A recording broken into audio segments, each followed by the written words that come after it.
Seja muito bem-vindo ao Autenticamente Podcast. Aqui a gente fala sobre fé, sobre verdade, sobre vida real e transformação. E hoje a gente vai falar sobre um tema que pode não parecer, mas afeta muita gente, que é guerra espiritual e ansiedade. E para discutir esse tema, eu estou aqui com um convidado maravilhoso, um pastor chamado Gilvan Cruz. Boa tarde, tudo bom, né, Gilvan? Tudo bem, Flora? Um prazer estar aqui nesse projeto incrível, lindo, que tem propagado por todo esse Brasil, impactado vidas. Uma alegria ser entrevistado por você e discutir esse tema tão propício para essa geração. Muito obrigado por você ter aceitado, né, o convite. E aí vamos discutir esse assunto. Vamos né? lá. Porque muitas pessoas elas vivem, né, esse problema de guerra espiritual. Muitas vezes está passando tanta situação difícil, coisas que não vão para frente, né? Aquele ciclo de só coisa ruim acontecendo, uma pessoa que não consegue romper, né? Não consegue ter vitória e ela acha que é coisa da vida, que é normal, mas muitas vezes é guerra espiritual, não é verdade? Me fale um pouco sobre esse assunto, guerra espiritual. Explique para o nosso público o que realmente vem a ser guerra espiritual. Na verdade, você começou o podcast falando sobre ansiedade, sobre guerra espiritual, automaticamente sobre depressão, que é o mal desse século. Sim. Essa geração está doente. E esses dias eu estava vendo na internet alguém falando sobre depressão e ansiedade. Alguém falou que depressão era as dores do passado e alguém disse que a ansiedade é a indecisão sobre o futuro. Sim. O que vai ser do meu futuro? Então, eu estou ansioso por aquilo que ainda não aconteceu. Sim. E eu estou depressivo pelas coisas que eu vivi. Sim. A guerra espiritual, eu não posso afirmar que é depressão e ansiedade, mas eu posso dizer que existe um pouco de tudo isso, tanto na depressão quanto na ansiedade. A guerra espiritual, Flora, se eu pudesse definir de maneira muito humana, muito clara, eu diria que é a ausência da presença de Deus em determinadas situações. Por que ausência? Então, quem está passando por uma guerra não tem Deus? Não.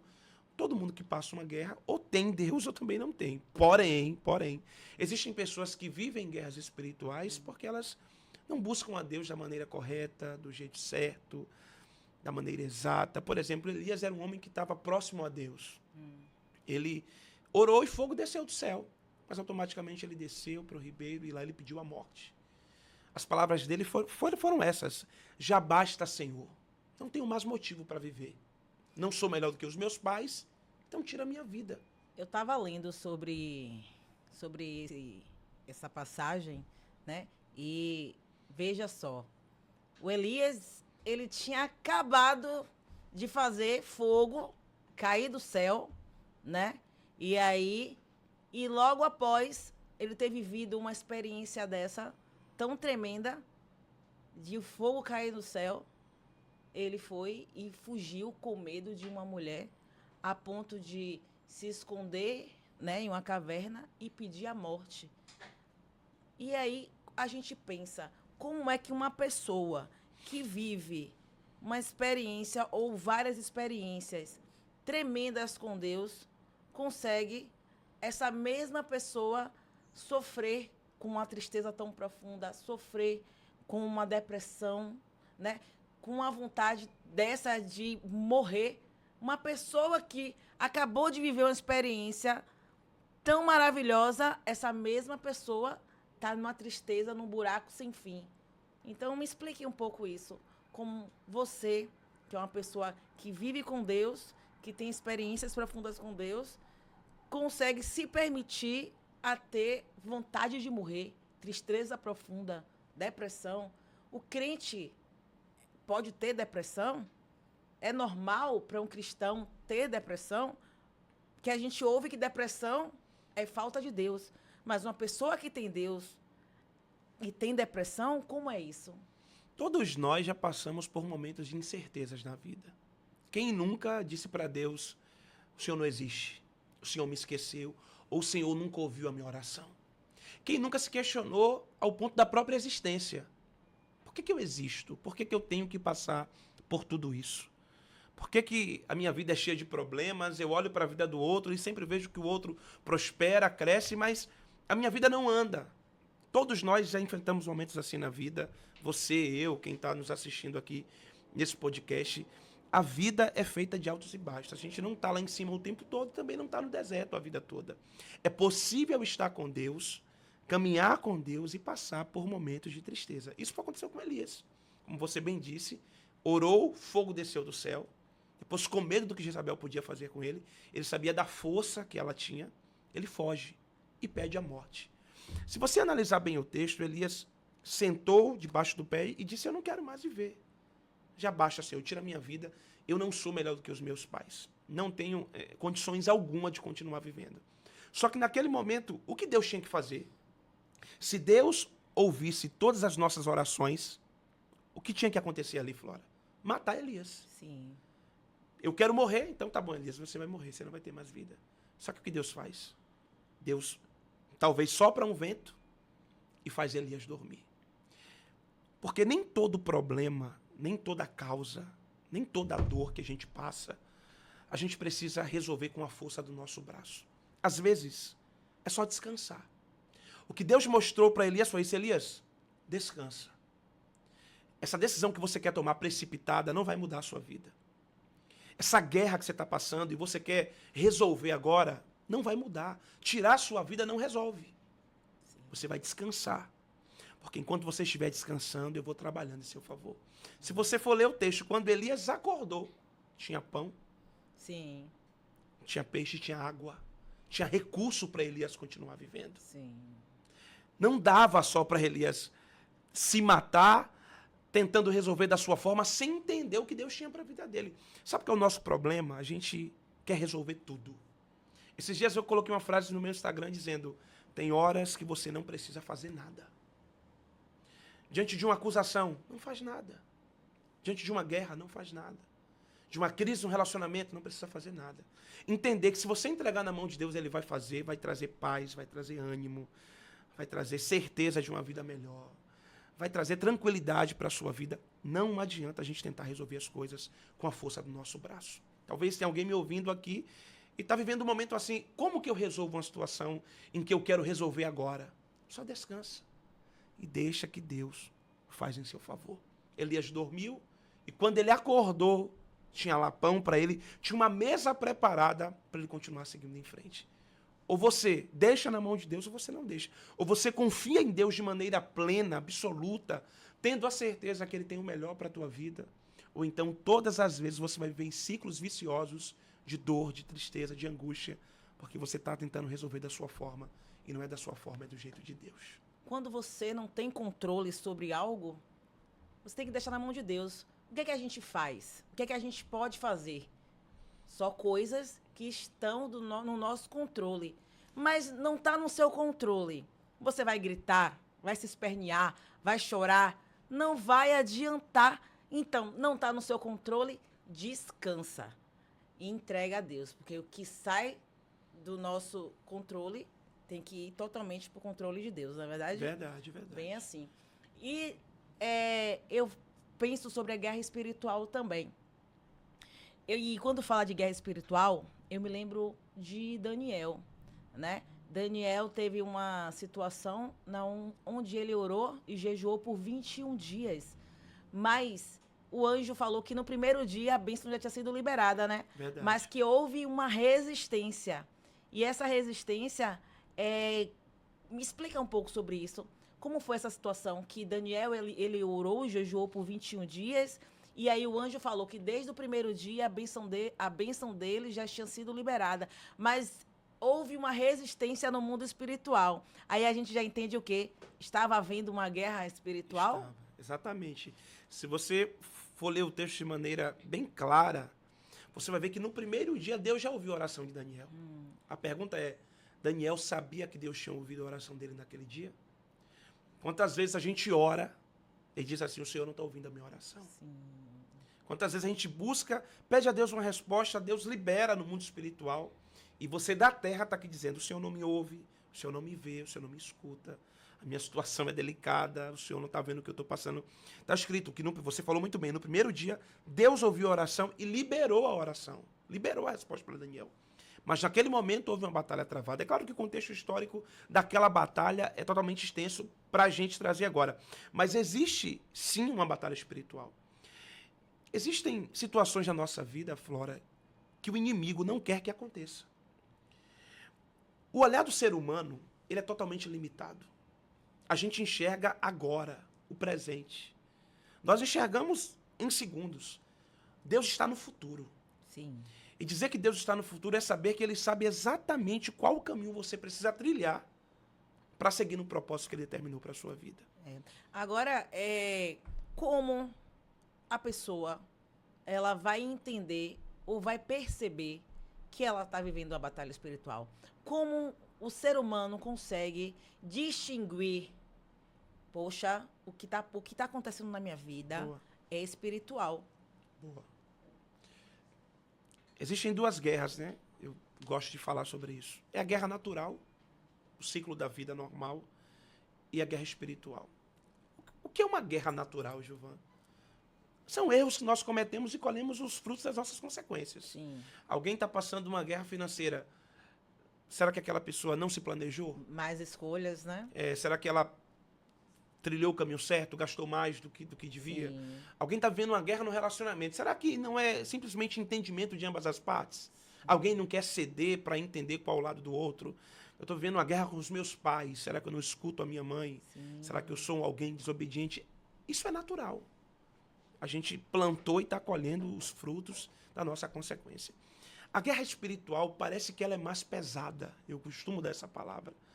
Quando você está fazendo tudo certo, você investiu no projeto certo, você orou, Deus confirmou de alguma forma, você entendeu que aquele é o caminho e mesmo assim não está dando certo. Mesmo assim eu não consegui alcançar o meu objetivo. Gilvan, eu trilhei isso aqui, eu planejei, eu não fiz de qualquer jeito, eu orei, eu busquei resposta, eu fiz campanha, eu dobrei meu joelho, eu fiz jejum, e mesmo assim não está dando certo. Com certeza é uma guerra espiritual. E como que a gente resolve guerra espiritual? Como que a gente trava essa batalha? Jejum e oração.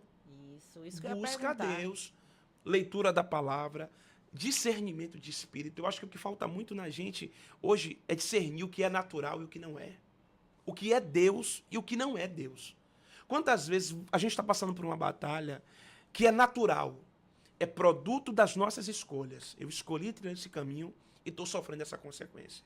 Às vezes alguém vem conversar e falar, Gilvan, mas eu estou vivendo uma batalha tão travada na minha vida e eu já não sei mais o que fazer. Deus não me escuta, Deus não me ouve e agora minha situação não muda. É claro que não vai mudar a sua situação. Se o que você está vivendo, preste atenção nisso, se o que você está vivendo são consequências das suas escolhas, Deus não vai interferir nisso. Porque Deus seria injusto. Sim. Se você plantou uma semente errada e estiver colhendo errado, Deus vai interferir na consequência da sua colheita? Claro que não. E tá na palavra, né? Tudo que o homem plantar, ele vai colher. Deus não vai interferir nunca. Verdade. Na consequência da sua decisão. Olha, você vai colher até aqui. Agora, se a partir daqui você já colheu tudo, agora eu mudo a sua vida. Sim. Imagina se um cara fosse sentenciado a 20 anos de prisão por qualquer tipo de crime. E aí ele vai, pede perdão, se arrepende do que ele fez, foi um assassinato, pede perdão à família. Agora, imagine se o juiz disse assim, porque você pediu perdão, você também não vai ser mais preso, vai ser absolvido. Então, o crime dele não vai ter sentença? Ele não vai colher o fruto do crime que ele cometeu? Deus vai te perdoar, meu amigo. Você vai ser crente, vai até para o céu. Mas as consequências você vai ter que colher. Existirão. Né? Você vai ter que colher. Eu falo muito isso em relação a perdão, sabe? Porque muitas pessoas elas têm a dificuldade de perdoar. E aí fala que é muito difícil perdoar. Aí eu entendo que essa dificuldade de perdoar é achando que a outra pessoa não vai sofrer as consequências do mal que fez. Tipo assim, ele me fez um mal tão grande, mas me fez sofrer de forma tão absurda. Como é que agora simplesmente eu vou perdoar e acabou?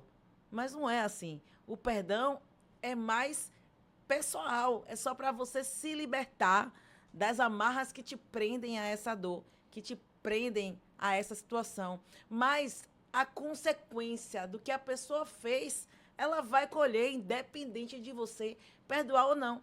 Então, acaba que quando a pessoa entende que as consequências virão das nossas escolhas, das nossas atitudes, eu acho que vai ficar mais fácil perdoar, não é verdade? Vai, claro, claro. O perdão beneficia mais quem libera do que quem recebe. É, te solta das amarras que te prendem naquela dor. Você não vai mais ficar pensando naquela pessoa. É aquela frase assim, ó, vou deixar aí. E entrega a Deus. Consequências sempre vêm. Por isso que a gente tem que ver muito bem o que a gente faz, né? As coisas, com as pessoas que a gente anda, como a gente trata as pessoas. A gente tem que se preocupar muito com o nosso comportamento, com nossas atitudes aqui na Terra. Porque tudo que vai, volta. Não é verdade? Então, é bem isso. Agora, outra coisa, é sobre o jejum, né? Ainda nessa história de Daniel, como o jejum trabalha ao nosso benefício? Ou vou mudar a pergunta. Qual é o benefício de fazer jejum? Qual é a importância do jejum? O jejum, sem dúvida, ele é totalmente espiritual. Eu não tenho nada contra aquelas pessoas que fazem o jejum para adquirir bens materiais. Cada um tem a sua fé e segue aquilo que acredita. Mas a prática do jejum, ela é espiritual. É um fortalecimento para a sua vida espiritual.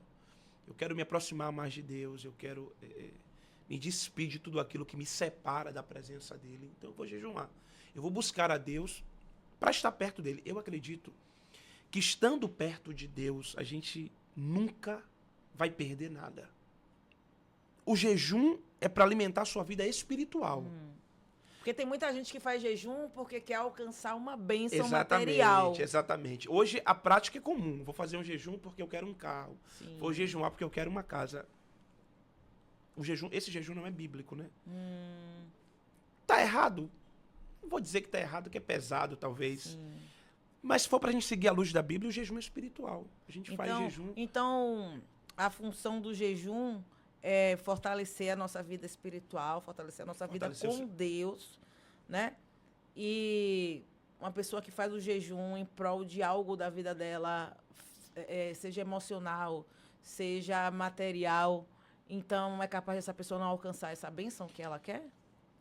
Ela pode alcançar porque ela vai estar próxima de Deus. Sim. A intenção do coração dela sempre é, de alguma forma, estar próximo daquele que pode resolver. Sim. A intenção dela, eu vou jejuar porque eu quero isso. Mas se eu quero isso, eu quero estar próximo de quem resolve. Sim. Então, é pesado dizer que ela não alcança. Mas eu diria que o caminho para alcançar não seria esse. Fica parecendo barganha, né? É, tipo, eu ó, tô fazendo para eu quero ganhar. que Deus me dê um carro, então eu vou jejuar para ganhar. Com Deus não funciona assim, né? Não é dessa forma, né? Não é eu dou e você me traz de volta. O caminho é inverso, né? Davi, quando ele errou com Batseba, ele passou dias chorando. Sim. Dias orando. Às vezes nós fazemos uma oração assim, Deus, rápida, abençoa meu dia, ou me dá carro, me dá casa, ou sei lá o que a gente pede durante o dia. E eu seria ousado em dizer que tem orações que Deus não escuta.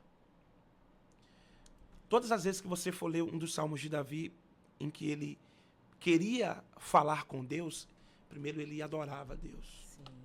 Mostrava a sua grandeza, falava do seu amor. Sabe lá Deus quantas horas ele ficava ali. Mostrando quem Deus era para ele.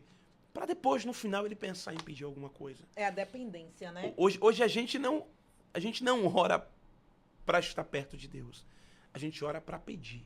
É verdade. Quantas vezes a gente coloca o joelho no chão? É difícil, às vezes a gente fala assim, Deus, te agradeço pelo dia de hoje. Me dá isso, me dá aquilo, me dá aquilo, me dá aquilo, me dá aquilo, me dá aquilo. Amém. É uma lista de compras, né? Parece que Deus é um cara que você vai falar, ele vai escrever e vai materializar.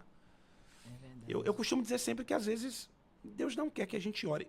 Até porque para a gente conseguir alguma coisa é mais do que oração, é dedicação, é entrega, é viver o seu propósito. Por exemplo, quando Moisés estava saindo da terra do Egito e ele seguiu para Canaã, está escrito que atrás vinha Faraó e seus exércitos, na frente o Mar Vermelho. Sim. Eles estavam encurralados, literalmente. E aí o povo chamou Moisés e disse, Moisés, saímos do Egito para morrer aqui? Moisés, se sentindo pressionado, foi falar com Deus. E aí, pai? A gente vai fazer o quê? Vai morrer aqui? Aí o Senhor falou o quê? Moisés, diga ao povo Que macho. que marche. Naquele momento, Deus estava dizendo, Moisés, eu não mandei você orar.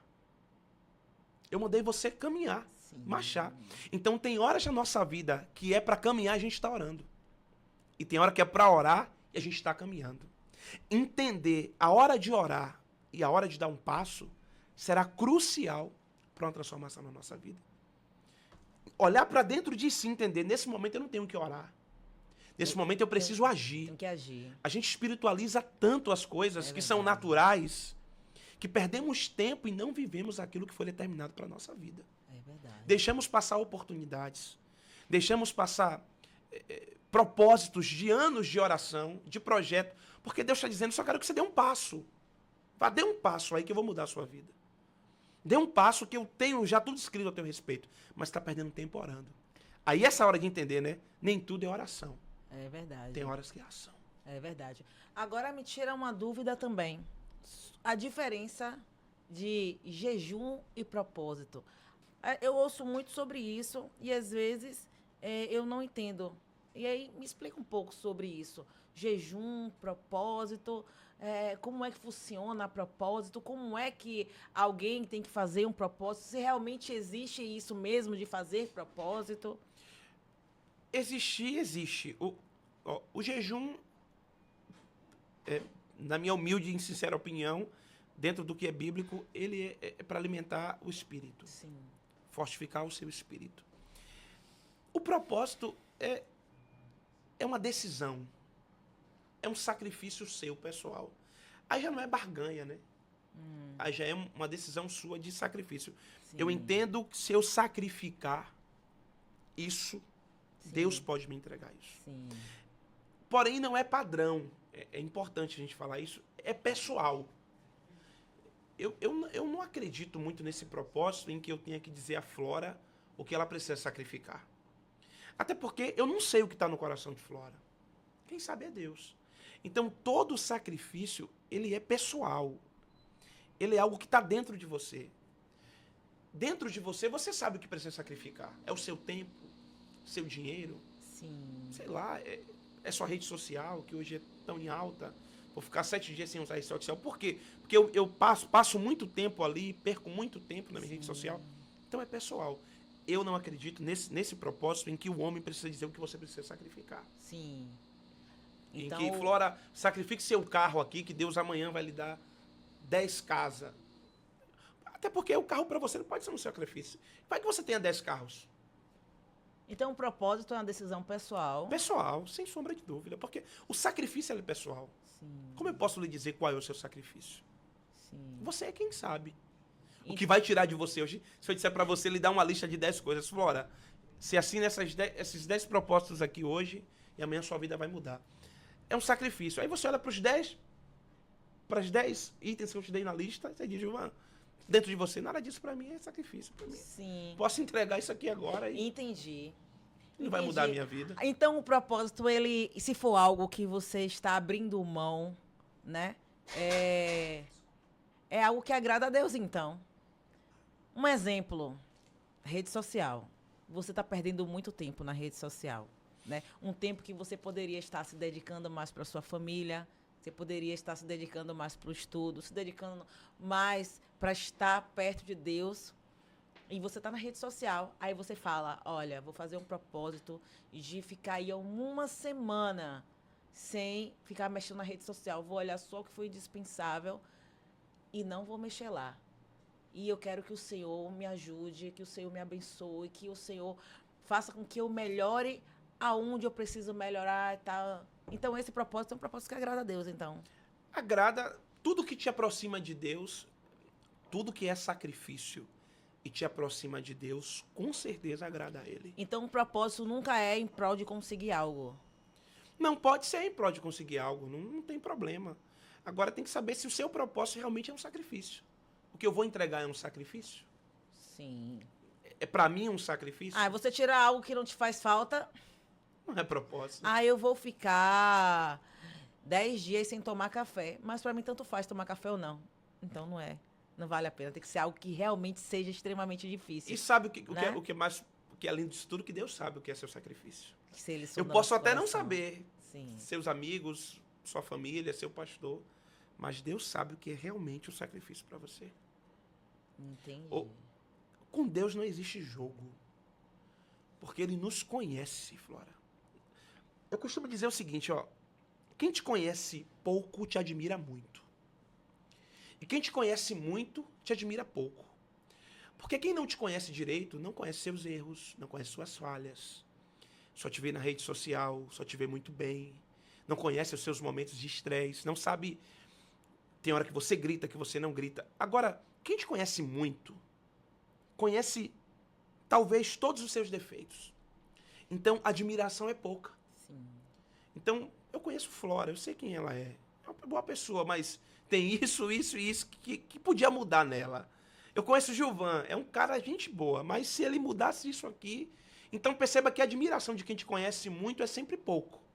Mas a admiração de quem te conhece pouco é sempre muito. Agora, pensa num Deus que te conhece muito. Que sabe exatamente quem você é. Que sabe exatamente seus defeitos. Que te vê quando ninguém te vê.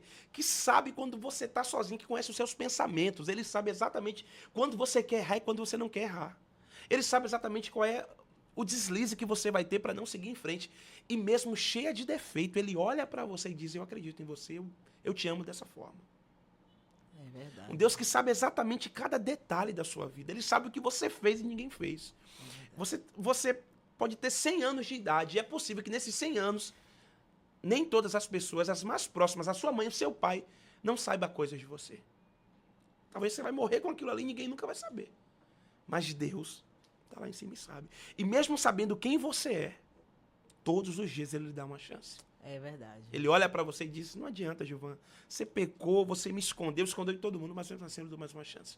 Acordar é mais uma chance, viver é mais uma chance. Então, a gente sabendo, né, como Deus é, como Ele nos sonda, como Ele esquadrinha nossos corações, diante dessa verdade, então não existe uma equação de como se relacionar com Deus, na verdade? Ou existe? Ó, tem que ser assim, ó, para orar é assim, ó, para se vestir é assim.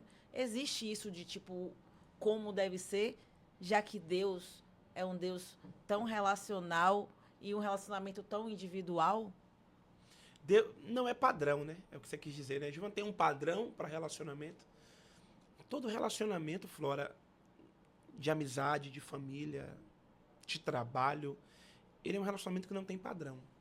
O homem até estabelece éticas, tratados, mas Deus ele é um ser simples.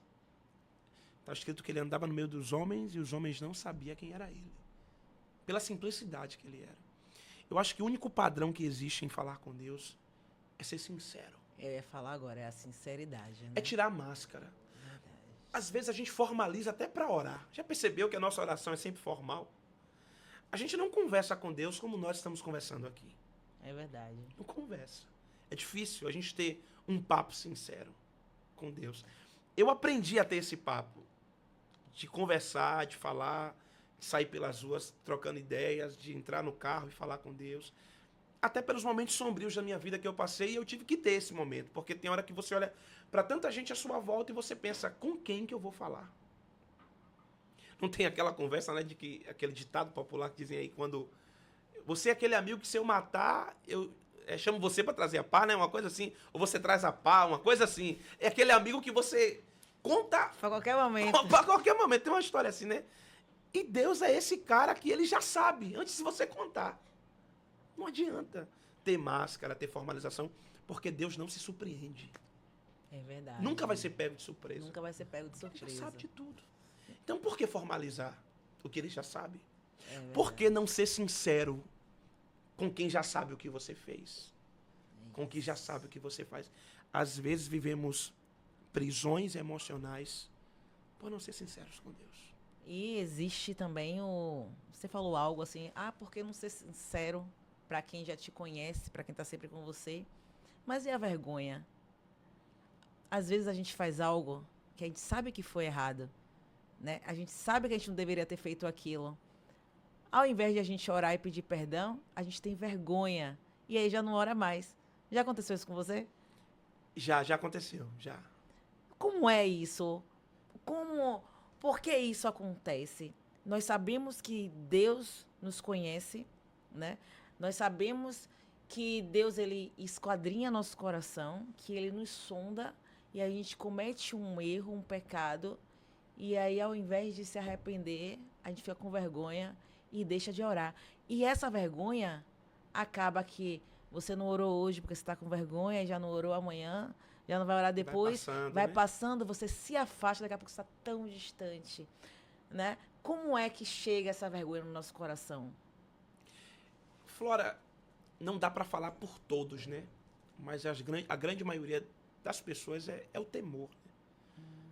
A ideia de saber, eu fiz errado, como é para eu contar agora que eu fiz errado? Sabendo que Deus viu. Deus viu. Né? Mas você acredita que a gente esquece? Por um determinado momento, a gente talvez pensa que vai ocultar de Deus aquilo que a gente fez. E isso é tremendo, porque não tem como ocultar. Os olhos dele estão sobre todos os lugares. Só que a ideia é cair em si. Por exemplo, o filho pródigo saiu de casa. Olha que coisa sensacional. Ele pediu uma herança que já era dele. Mas não era o tempo dele usar. Né? Porque a herança, o pai tinha que estar morto. Ele pediu uma herança como pai vivo. O pai está dizendo, ó, é seu. Eu quero, tudo bem. Mas não é o tempo de você usar. O tempo não é agora. Mesmo assim ele quis.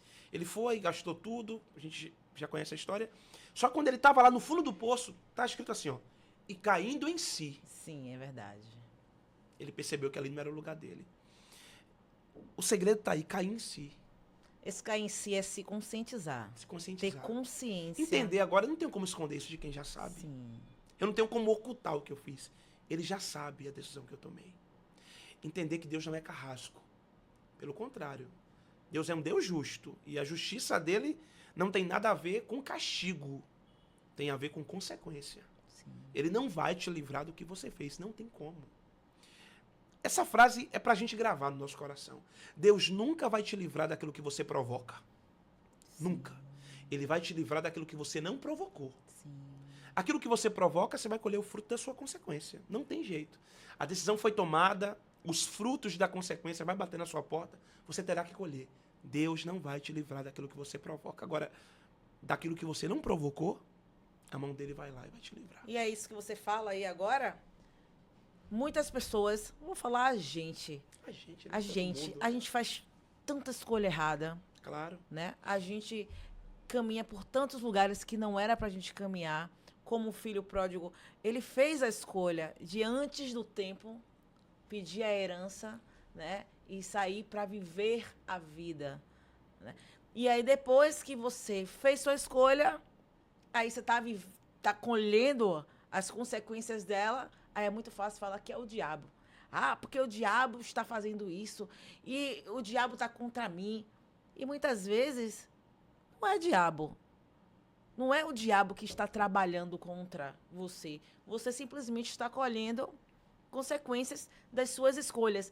Pessoas que entram em relacionamentos que não eram para entrar. A pessoa não tem os mesmos princípios que você. Não pensa igual. Não pensa em futuro. E aí uma mulher vai, um exemplo de relacionamento, se envolve e entra em um relacionamento desse, achando que vai mudar a pessoa. Aí casa, e aí tá sofrendo dentro de casa. Às vezes o homem bate nessa mulher, não é verdade? E aí, porque é o diabo. Não, não é o diabo. É a escolha, é consequência das suas escolhas. Por isso que a gente tem que ter muita responsabilidade com a nossa vida. Porque Deus, ele não deu uma vida pra gente ter responsabilidade com a gente. E saber que tudo que você vai fazer, você vai colher.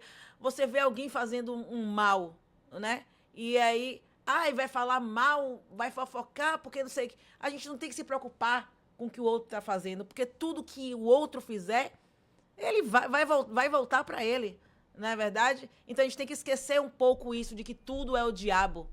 Claro que existe a palavra que a nossa luta não é contra a carne, é contra principados e potestades. Sim, com isso a gente entende que nós vivemos em um mundo que não é só carnal. Eu tô te vendo aqui, né? Eu tô vendo o Rodrigo aqui. Mas existe um mundo espiritual onde a gente não enxerga. Devido a isso, entendemos que nós estamos inseridos nesse meio de mundo da vida real, né, do mundo carnal e do espiritual. Então a gente vai estar sempre vivendo uma batalha espiritual. Mas não quer dizer que tudo de ruim que acontece na minha vida, na sua vida, é culpa do diabo. Claro. Muitas vezes é consequências das suas más escolhas. Não é isso? Produto das suas escolhas. Produto das suas escolhas. Quantas vezes é só você, Deus e as suas inseguranças? Quantas vezes é só você e ele e mais ninguém? E você está tentando barganhar com Deus aquilo que você escolheu para a sua vida. A escolha foi sua. Por que antes de tomar a decisão você não consultou a Deus? É verdade. E sabe o que é pior? Às vezes a gente até consulta. Mas não espera a resposta. Às vezes a gente até Né? sabe que está errado. No fundo a gente sabe que está errado. Mas vai para agradar a nossa carne, Não tem, nossa vontade. não tem aquele ditado, eu vou pagar para ver? É verdade. Tá pagando e tá vendo. Não É tem verdade. jeito. Quantas vezes a gente toma decisão na nossa vida que a gente sabe que tá errado? É verdade. Quer que eu diga uma coisa? Flora, às vezes nem precisa consultar a Deus para saber o que tá errado. Só Às vezes consultar não. a sua própria consciência. Todas as vezes a gente sabe que tá errado. A gente faz porque quer. De alguma forma, aquilo vai alimentar o nosso ego, sei lá.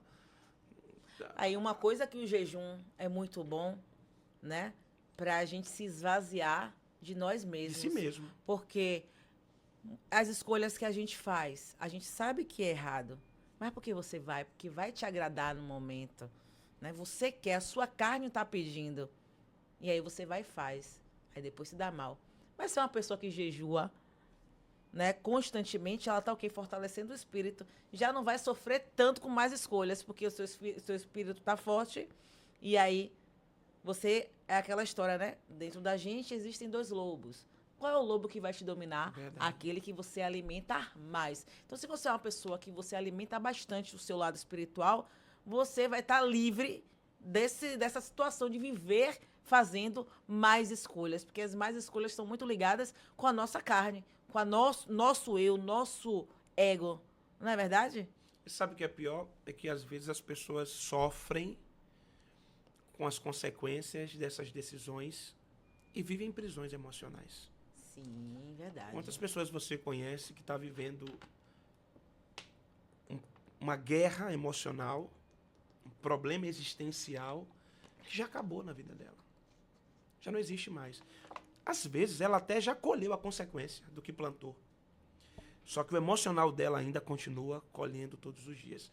Essa semana eu falei sobre uma história no meu canal do YouTube, sobre a história de um soldado chamado Hironoda. Essa história aconteceu por volta do ano 1944, no finalzinho da Segunda Guerra Mundial. O Japão, guerreando contra os americanos, um comandante chamou o seu soldado e disse assim: você vai guerrear nas regiões das Filipinas e você só sai dali quando eu te der a ordem de sair. O soldado foi para a região, ele e mais 2 homens, e foi batalhar nessa ilha isolada. Depois de um ano, com as bombas de Hiroshima e Nagasaki, os japoneses se renderam, a guerra acabou, e esse soldado continuou lá vivendo a guerra como se ela ainda existisse. O exército americano jogou panfletos informando que a guerra tinha acabado. O pessoal que morava naquele território dizia: Hironoda, a guerra acabou. E ele dizia: eu só saio daqui quando meu comandante der a ordem e essa guerra acabar. Mandaram foto da família dele, mandando ele voltar para casa. As pessoas diziam: não tem mais guerra. E ele continuava lá vivendo como se a guerra ainda existisse. Ele lutou até contra os policiais da região. E sabe o que é mais triste? Ou talvez mais curioso? É que não foi um ano. 30 anos ele passou lá, Nossa. nessa ilha. 2 amigos morreram, ele continuou vivo.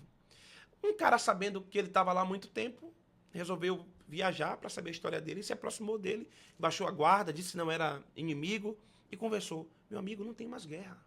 Já não existe mais guerra, o mundo já está reconstruído. Os homens que lutaram a sua guerra já estão velhos. Sabe o que ele disse? Eu só saio daqui quando o meu comandante E o dá comandante já ordem. tinha morrido. Não, aí voltaram, encontraram um comandante. Trabalhava numa pequena livraria, levaram o cara até lá. Aí o cara falou: soldado, abaixe sua guarda, despreze suas armas, a guerra acabou. Nossa. Pela primeira vez aquele homem chorou, voltou para casa e sabe lá Deus como acabou os seus dias. Mas quantas pessoas vivem assim, lutando uma guerra que não existe mais? Quantas pessoas vivem chorando, sendo massacrada pela própria consciência, tentando lutar uma guerra que não existe mais?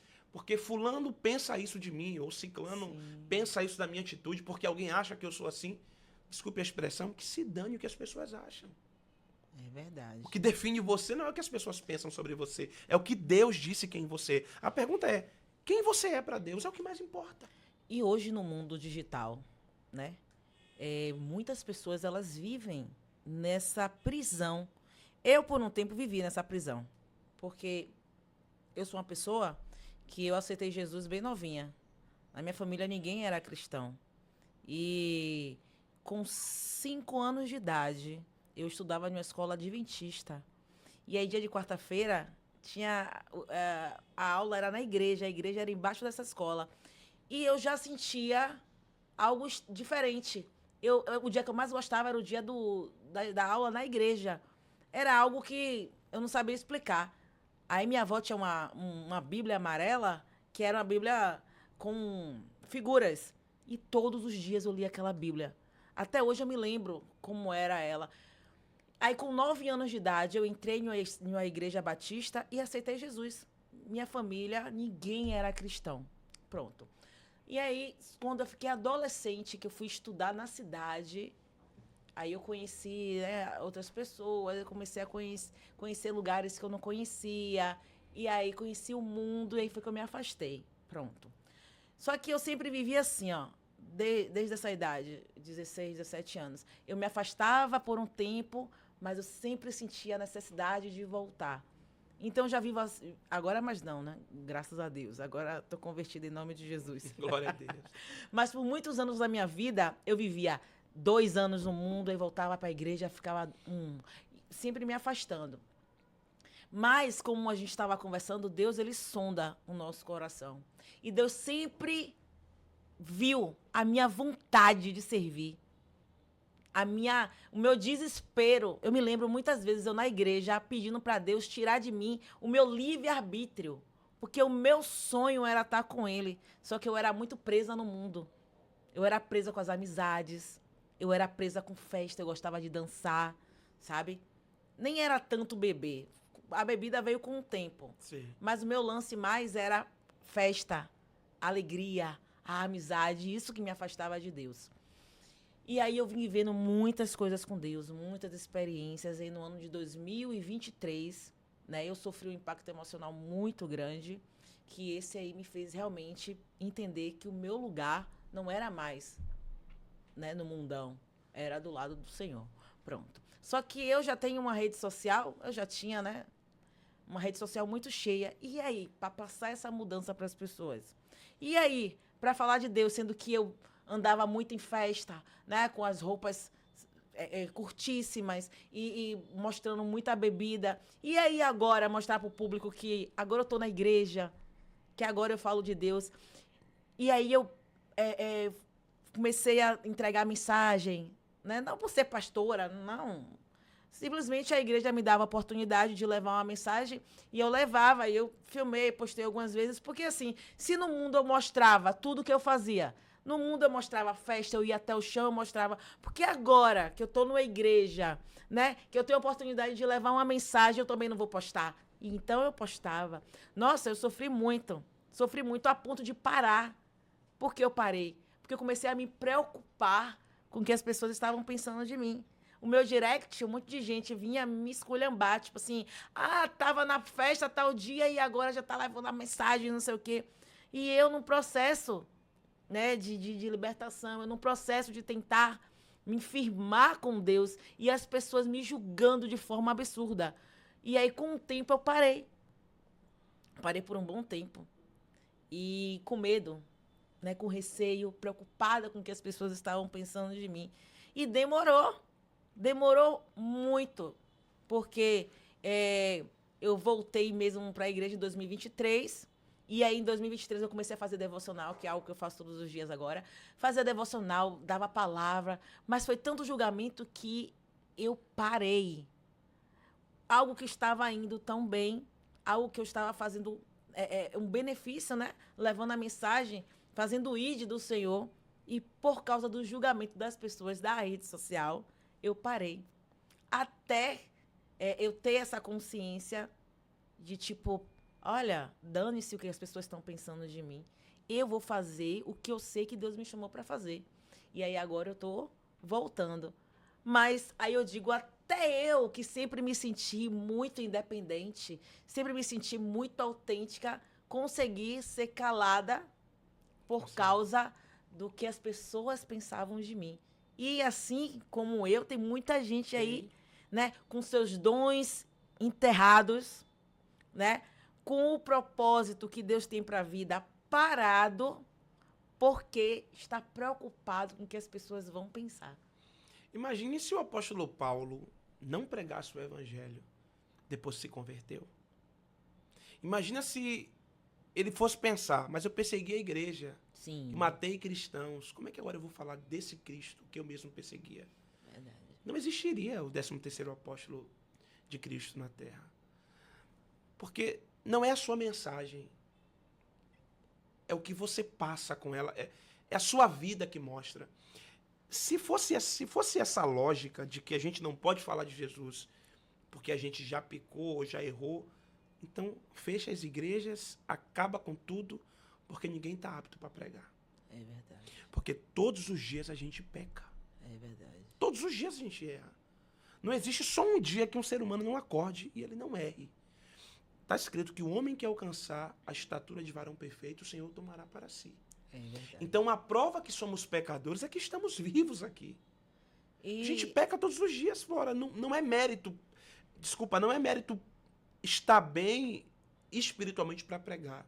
A palavra de Deus não pode voltar vazia. Imagine se chega alguém em um culto onde a pessoa quer tirar a sua própria vida e chega um cara no altar em que ele vai pregar a palavra e a palavra que vai sair da boca dele depende para salvar aquela mulher. Aí você acha que Deus vai deixar de usar ele porque ele cometeu um erro e vai deixar a mulher morrer? É isso que eu falo. Eu tenho muito temor em falar mal de alguém que fala de Deus. Eu vejo muita gente, coisa absurda que eu vi recentemente, Instagram, página gospel de fofoca. Gente, é o cúmulo, sabe? Você, cristão, fazer uma página de fofoca gospel, né? Falando mal de um outro pastor. Eu tenho muito medo mesmo de falar de alguém. Ah, porque é errado, é porque é falso profeta. Eu entrego essa pessoa a Deus. Eu sei que Deus vai usar. E muitas vezes não vai nem usar por mérito dessa pessoa. Vai usar em misericórdia, como você falou, a quem está ali na igreja. Né? Aquela pessoa que estava lá no quarto, chorando e orando, pedindo uma palavra, pedindo uma resposta. Senhor, eu preciso de uma resposta, me ajude, vou na igreja. Aí Deus vai deixar de usar aquele homem, porque aquele homem é um pecador, é falho. Vai deixar de usar porque ele errou. E aquela pessoa que estava o dia todo em contrição com Deus vai sair de mãos vazias? Não, muitas vezes Deus usa mesmo, sabe? Então, assim, eu não apoio isso de estar falando mal de pastor. Se ele está errado, entrega ele a Deus, porque no final, no juízo, ele vai receber o galardão dele. Não é papel meu nem seu tá julgando quem é de Deus, quem não é, quem está no Espírito, quem não está. Quem somos nós para dizer, aqui não está no Espírito, não. Isso aqui está na carne, gente. Isso é um absurdo. Eu sei que Deus vai usar. Não é nem pela pessoa, mas em misericórdia, né? A outros. Claro. Imagine, a igreja tá cheia. Quantas pessoas ali, de coração limpo, querendo ouvir uma palavra. O pastor pode ser até errado. Mas Deus vai usar, Deus vai deixar de abençoar aquela igreja inteira, porque aquele homem que está ali, ele errou, ele pecou. Deixa ele com Deus, o galardão dele vai vir, sabe? E é isso. Deus não constituiu ninguém juiz. Eu acho isso um absurdo. Ninguém é juiz sobre o outro. Não é? Até porque ninguém conhece você quando ninguém está vendo. É verdade. Você não sabe das suas indecisões. Davi cometeu o adultério, matou o marido de Batseba e foi orar depois que ele errou. Mesmo assim, continuou sendo homem segundo o coração de Deus. Agora eu demorei muito tempo, sabia? Pra entender. Eu digo, gente, mas esse Davi aprontou tanto. Mas é que também é Como dentro de um contexto, né? O homem segundo o coração de Deus não quer dizer só que era um homem que Deus aprovava, né? É dentro de uma linhagem que Não é porque quando a não gente dá, ouve mas isso, a gente entende assim, como se ele fosse um homem perfeito. não Mas um é. homem totalmente imperfeito. Mas o que é que eu enxergo que existia nele? O arrependimento sincero, um coração limpo. E ele entendia a dependência que ele tinha de Deus, né? Eu demorei para entender por que que Deus disse que Davi era um homem segundo o coração dele. E quando você olha para a vida de Davi, só bagaceira.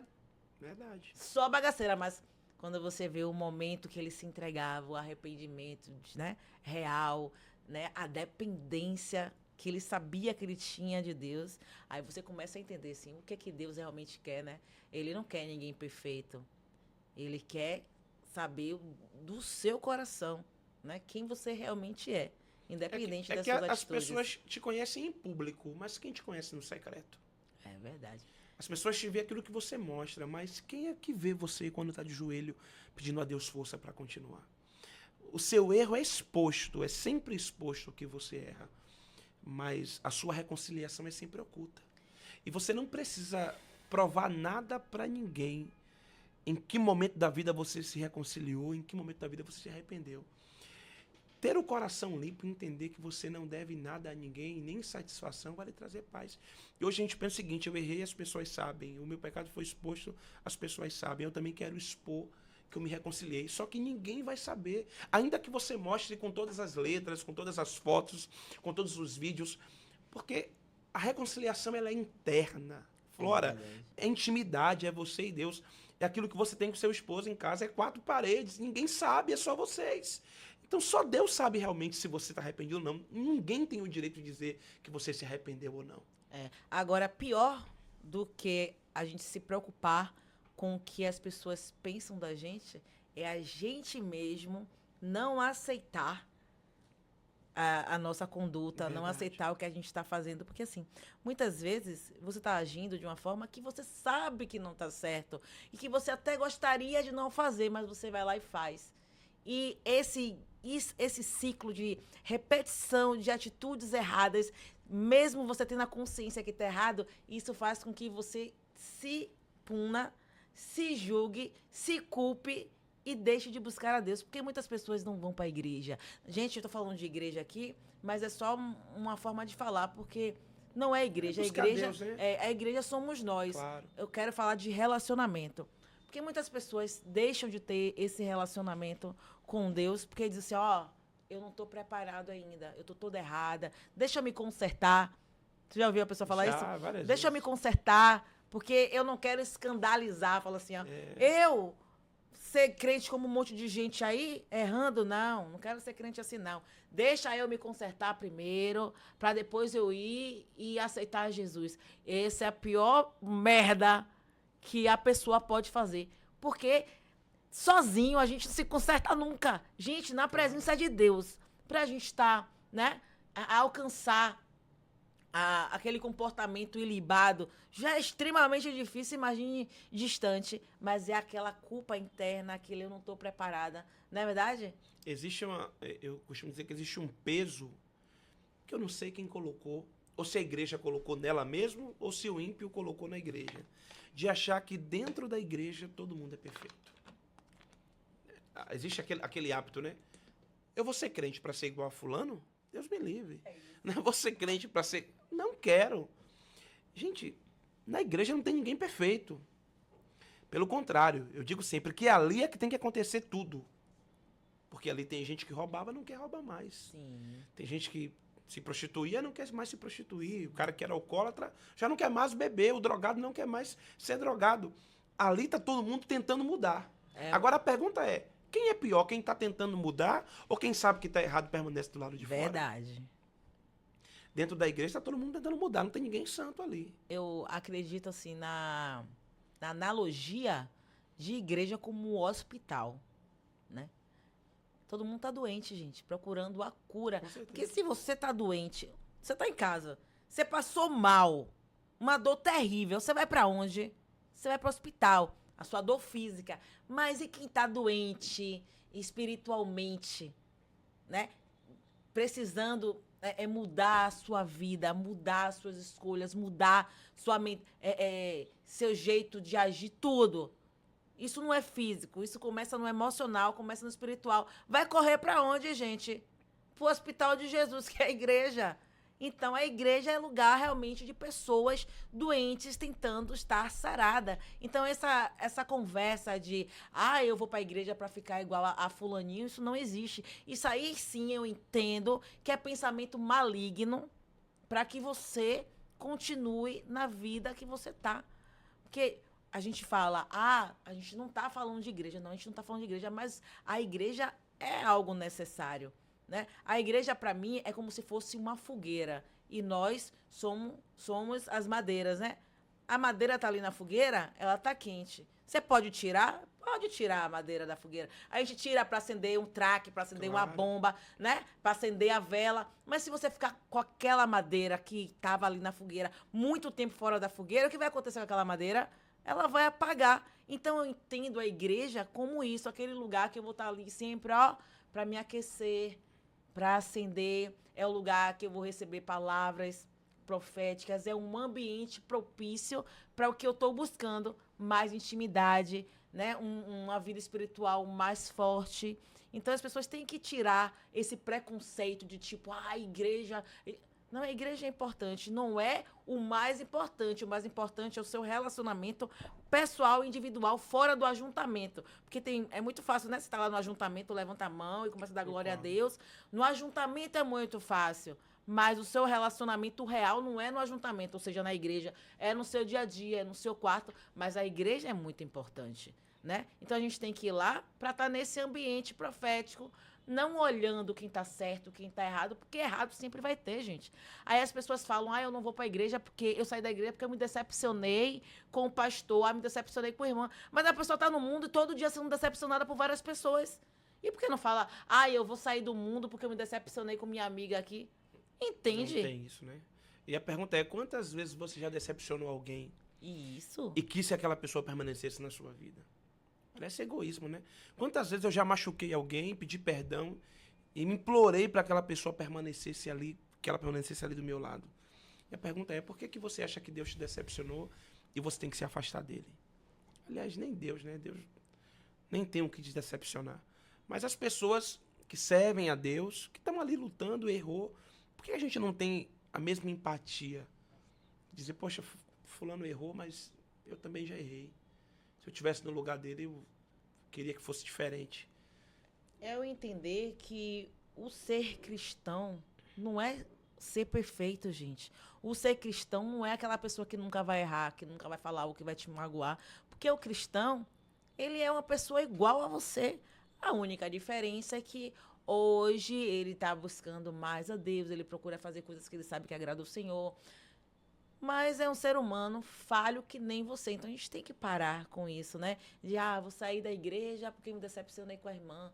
A gente tá no mundo sendo decepcionado todo dia por tanta gente. Verdade. Né? E ninguém fala, eu vou sair do mundo porque me decepcionei aqui com tal pessoa. E fora que tem pessoas que estão na igreja, mas sempre focada na vida do outro, né? A pessoa é crente, serve a Deus, mas está sempre olhando como Flora tá andando, como Gilvan tá andando. E a exposição, talvez, da minha vida, que é tão pequena, parece afetar a vida espiritual daquela pessoa, que tem que ser prioridade e tem que ser tão grande. Às vezes a pessoa, rede social, né? A gente é crente e a gente posta determinadas coisas que para alguém pode ser escândalo, né? Caramba, como é que ela é crente e tá postando isso?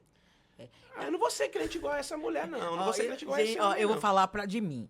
Eu sei que eu ainda tô muito longe, né? De estar aquela pessoa padrão de cristão que as pessoas entenderam. Porque as pessoas, elas têm Claro, um tem uma desenho imagem, do que é claro, crente, né? tem, claro. Ela acha que crente é aquela pessoa que tá com o vestido no pé. Não. Tem, a gente tem um tem padrão. Eu sou uma pessoa que eu treino, né? E eu treino, eu gosto mesmo de treinar. E para mim, essencial no treino é um tênis bom e conforto. Eu não consigo treinar com um monte de roupa porque eu sinto muito calor, sabe? Calça, a camisa até aqui, é algo meu. Eu gosto de treinar à vontade porque eu vou suar muito e eu não tô ali para sensualizar, não tô ali pra chamar a atenção de ninguém. Eu tô ali pra treinar, eu quero estar com a roupa confortável, pronto. Mas é roupa de academia, uma roupa que eu não vou vestir em um outro lugar. O macacão da minha academia eu não vou botar na rua, só vou botar na academia. Mas até eu, muitas vezes, fico, caramba, eu postei um devocional hoje e agora eu vou postar na academia, que eu tava de short e top. Eu treino short e top. E aí, o que as pessoas vão pensar? É mais do que o que Né? as pessoas Até eu. pensam, é o que Fica- você pensa, né? É, né? Eu tenho que me libertar disso. Ai, meu Deus. Então não vou postar. Hoje eu não vou mostrar que eu treinei, não, viu? Porque a pessoa vai falar da minha calça. Você sente que isso Nossa. te incomoda tanto Me incomoda. que incomoda você. Me incomoda. Aí a pergunta é, o que te incomoda é necessário postar? Eu fico muito nessa dúvida. Se eu posto ou não posto, porque assim, eu busco muito incentivar as pessoas pra coisa boa. Ó, podem falar mal de mim aí à vontade, mas ninguém nunca vai achar eu incentivando alguém a fazer algo ruim. Eu só incentivo pra coisa boa. Então, quando eu mostro o treino, eu não mostro, tipo assim, eu vou me amostrar e dizer que eu tô com um corpão. Gente, na verdade, eu mostro porque eu quero incentivar. Eu sou uma mulher de 41 anos. Minha filha tem 21, vai fazer 22 anos. Então, eu acho que eu tenho um corpo muito legal pra minha idade. Então, eu quero mostrar para as mulheres que não tem que se preocupar com idade, não tem que se preocupar com isso. É só treinar, se alimentar bem que você consegue. Então, eu tenho que mostrar que eu tô bem, que o corpo tá legal. Só que eu acabo entrando nesse dilema de tipo, pô, mas eu sou cristã. E como é que eu vou postar? Mas eu não consigo treinar com uma roupa grandona. E agora, o que é que eu faço? Então, esse é um problema meu. Aí eu digo, Senhor, esse incômodo, será que é o Espírito Santo que está me dizendo que não é para postar? Aí depois outra coisa fala, sim, mas é uma roupa que você está na academia. Esse dilema é um dilema que eu vivo, viu? Eu acho que você tem que ser sincera consigo mesmo. Porque no fundo a gente sabe o que nos incomoda e o que incomoda as pessoas. E saber a intenção. A gente sabe. Então, essa resposta é o seu coração que tem que dar. E é sem barganha. E é sem máscara. É o seu coração dizer, não tá legal isso aqui. Então não vou fazer. Porque se não tá legal, por que você faz? Se não vai te fazer bem, eu vou me cortar se eu sei que vai doer, vai sangrar? Não vou. Então, o seu coração vai dizer pra você. Você acha que isso é legal pra pessoa que eu sou hoje? Pra imagem que eu quero passar pras pessoas? Porque a rede social não deixa de ser um portfólio da nossa vida. É verdade. As pessoas vão entrar no seu perfil hoje aqui, vai pegar o celular, Flora Machado. Deixa eu ver o que é que Flora tem. A sua rede social vai dizer quem você é. Eu sou sincera. Eu tô falando algo aqui de sinceridade, que realmente algumas coisas pode até não tá mais conectando com o que eu quero mostrar. Mas a gente tem que entender o quê? É gradativo. Ah, a gente é cristão, mas quer dizer que a gente é perfeito, não. Claro. Ah, eu tá falando de Deus, mas tá postando isso aqui. A parte da academia, que eu acho que ainda algo que ainda posso melhorar. Mas é para as pessoas entenderem que eu erro como qualquer pessoa, então a gente não tem que se afastar. Ou eu vou deixar de falar de Deus porque eu ainda não tô perfeita, então vai ficar perfeita nunca. Aí vamos dizer que eu vou consertar. Se isso for errado, que eu ainda tô nesse processo. Ainda tá pensando. Ainda tô pensando. Da parte dos treinos da academia, se eu posto ou não posto, eu com meu short curto. Treinando na academia. Tô orando. Mas eu não estou deixando. Foi essa semana que eu postei com o macacão, assim, porque eu tenho um corpão. E querendo ou não, acaba chamando a atenção. Aí eu postei um devocional. Eu digo, meu Deus, eu vou postar ou não vou postar? Eu disse, olha, vai ficar aí. Meu devocional eu não vou tirar. Porque antes eu tirava a parte que eu tava falando de Deus, com medo do julgamento das pessoas e também me auto-julgando. Mas é um processo, né? É um processo. Não é daqui, não é amanhã, não é um mês que você já vai estar 100%. Eu entendo que transformação 360, só a água mesmo no casamento, que Jesus transformou água em vinho. Não tem como ser do dia para noite. Porque a gente, ser humano, com emoções, né? É muito complicado. Então a gente tem que ter essa consciência, né? Que não é, tá crente, mas tá errando. Vai errar. O que importa é a vontade de acertar. Acho que o poder da decisão está aí, no que você falou. O poder da decisão está entre a emoção e a razão. Todas as vezes que você for tomar qualquer decisão usando a emoção, com certeza não vai dar certo. Agora, quando você usar a razão, com certeza o caminho vai ser propício a dar certo. Por quê?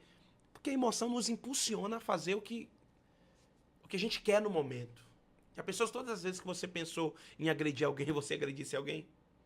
Todas as vezes que você pensou em responder aquele hater que vai lá na sua rede social só falar, se você estivesse de frente com ele, não daria certo. Agora, a pergunta é, por que eu vou deixar a emoção dominar a minha decisão? Ou eu penso com razão, qual é a razão? É me calar, bloquear o cara, tirar ele dali e seguir? Ou eu tenho que realmente brigar? Talvez a decisão da academia seja essa, para você. Porque quem tá mandando eu tomar a decisão? É a minha emoção? Sim. Ou é a minha razão? A razão tá dizendo o quê? Não é legal. Mas a emoção tá dizendo, eu vou mostrar que eu tô bem. Né? E aí você tem que entender o que é razão e o que é emoção. Vou continuar orando, né? Vou orar e jejuar, porque aí nessa parte pode o jejum, porque eu tô preocupada com o espiritual. Verdade. Eu não Aí cabe quero o jejum. desagradar a Deus, eu não quero estar aqui falando de Deus e estar postando algo que possa, né, não sei, desagradar ele. Eu ainda não tenho certeza se está desagradando ou não. Então, nesse momento, o jejum cabe. Cabe. Ó, uma vida com Deus, principalmente quando a gente é uma figura pública, ela é pesada. É verdade. Porque a sua vida é uma exposição. Ou você escolhe não expor sua vida e seguir com aquilo que você gosta de fazer, ou você escolhe, ou uma coisa ou outra. Eu acho que ter uma exposição e ser crente é difícil, porque em algum momento, aquilo que você for fazer para alguém não vai ser certo. Pode ser, eu não estou falando de academia, estou falando de coisas pequenas. Talvez você usar um brinco para alguém não é certo. E aí? Talvez se você tiver um relógio legal, alguém vai dizer que você não pode ter porque você também é crente. É botar um topete Botar assim. um topete igual o meu vai dizer que eu não posso usar. É verdade. Não é? Então você tem uma vida de exposição, não tem jeito. Ou você aprende a lidar com isso e segue a sua vida, ou então você vai morrer. Desde muito cedo, eu aprendi a lidar. Eu simplesmente, se eu vejo alguém que não compactua das minhas ideias, eu bloqueio, tiro do meu Instagram e já foi. Então, gente, pediu uma pausa aqui, que eu tava muito apertada. Se eu sou fitness, eu bebo muita água. Olha aí. Precisei ir no banheiro. Então, vamos voltar. Onde é que a gente estava mesmo? A gente estava falando sobre ser crente e ter exposição. Sim. Que as pessoas criticam. Ai, meu Deus, nossa eu que eu postura. diga aqui, porque, meu irmão, eu sofro, viu? Eu sofro. Você não tem noção. E esse negócio de hater aí. Agora, uma coisa, é o emocional. A gente tem que ter o emocional muito forte. E até saindo desse âmbito da gente, né? E a gente volta para a parte de ansiedade, né? E depressão. Muitas pessoas sofrem de depressão por não saberem administrarem suas emoções. A má administração das emoções pode trazer isso aí. A depressão é absorver tudo que houve, não é verdade? É viver se comparando. Diz que depressão é o quê mesmo? A frustração, né? Com o passado, né? Frustração por não ter conseguido coisas que queria conseguir, né? Aí aquele pensamento de tipo, minha vizinha conseguiu, a minha amiga conseguiu, eu não consegui. E aí a emoção toda detonada. E aí, me diga aí sobre isso. O que é que você pensa sobre isso? Flora, não existe controle remoto que te coloque no passado. Nada vai mudar o seu passado. Por mais que você tente voltar, não tem como. Tem aquele filme Efeito Borboleta, que o cara volta e tenta consertar e bagunça tudo, né? Toda vez que volta é pior. Toda vez que volta é pior. Tem até um filme que eu assisti esse dia da menina que fazia aniversário. E todas as vezes ela voltava no dia do aniversário Eu assisti esse pra também. tentar consertar. Não tem como. Entender que o passado traz maturidade pra gente lidar com o presente e pra mudar o nosso futuro é a certeza de viver bem. Entender que aquilo que eu fiz não tem como mudar, mas eu posso mudar hoje. A atitude que eu tomei ontem eu não posso mais tomar agora. O pior é quando você erra no passado e começa a errar no presente, aí vira ciclos viciosos de crises emocionais, de conflitos internos, de barreiras que você não avança. Ou você para hoje e entende o seguinte, errei no passado, eu não posso mais errar. Eu passei por esse caminho onde eu sofri, fui humilhado, destruído, eu não vou mais trilhar esse caminho. O problema é que as pessoas erram no passado, eu me incluo também nisso, erra no passado, e às vezes no presente a gente comete os mesmos erros. Eu tento não errar mais, tento seguir em frente, cuidando do meu presente. Eu acredito muito que isso também está ligado a você não saber o que você quer de sua vida. Porque assim, se você souber, eu falo de mim, até o dia que eu não sabia aonde eu queria chegar, até o dia que eu não sabia qual era o tipo de relacionamento que eu queria, eu vivia errando. Até o momento que eu tomei consciência do que eu realmente queria em relação a tudo. Qual é o tipo de trabalho que eu quero fazer? Qual é o tipo de relacionamento que eu quero e eu mereço? Ter uma visão de onde eu quero chegar. Quando você tem uma visão de onde você quer chegar, em qualquer área de sua vida, aí você começa a ter escolhas melhores. Agora, a pessoa vive de qualquer jeito, né? Sem pensar no que ela realmente quer e merece. Ah, vamos viver hoje, que o amanhã pertence a Deus. Sim, o amanhã pertence a Deus, mas é papel nosso sabermos aonde nós queremos estar amanhã, para sabermos quais são os passos que nós deveríamos dar hoje. Ter consciência do que a gente quer vai nos livrar de frustrações, sem sombra de dúvida. O problema é que hoje a gente quer uma coisa e amanhã a gente quer outra. É verdade. Entender o que a gente merece é o senso de merecimento. O que é que eu mereço para a minha vida? Eu mereço ser feliz ou eu mereço viver em ciclos viciosos de relacionamento que causam frustração? Eu mereço ser feliz, mudar o ciclo da minha família, que talvez foi de derrota, de luta, de dor, de angústia, ou eu preciso quebrar esse ciclo de derrota? Quantas vezes a gente não entende quem nós somos e por isso aceita qualquer coisa? Isso é, né, a identidade. Eu vim conversando com o Gustavo, que está aqui comigo, dentro do carro, falando de alguém que não sabe o tamanho. Sim. Ele não consegue se enxergar quem é. E quantas vezes nós estamos assim? É verdade. Gente, qual é o meu tamanho? Qual é o tamanho de Gilvan hoje? Eu preciso lidar com pequenas coisas ou eu preciso só lutar com aquilo que é grande? Eu preciso lidar só com aquilo que é do meu tamanho ou ficar me preocupando com coisinhas pequenas? Tem gente que esquece tanto o tamanho dela que começa a perder tempo com coisas pequenas. É verdade. Ou você para a sua vida hoje e entende quem você é, o que você quer, o que você determinou no seu coração e vive para isso. Ou então a sua vida vai ser sempre de derrota, de dor, de angústia, de frustração, de lamentação, por não ter conseguido. E aí você tranca no quarto, não consegue produzir. Eu costumo dizer o seguinte, você sofre caminhando.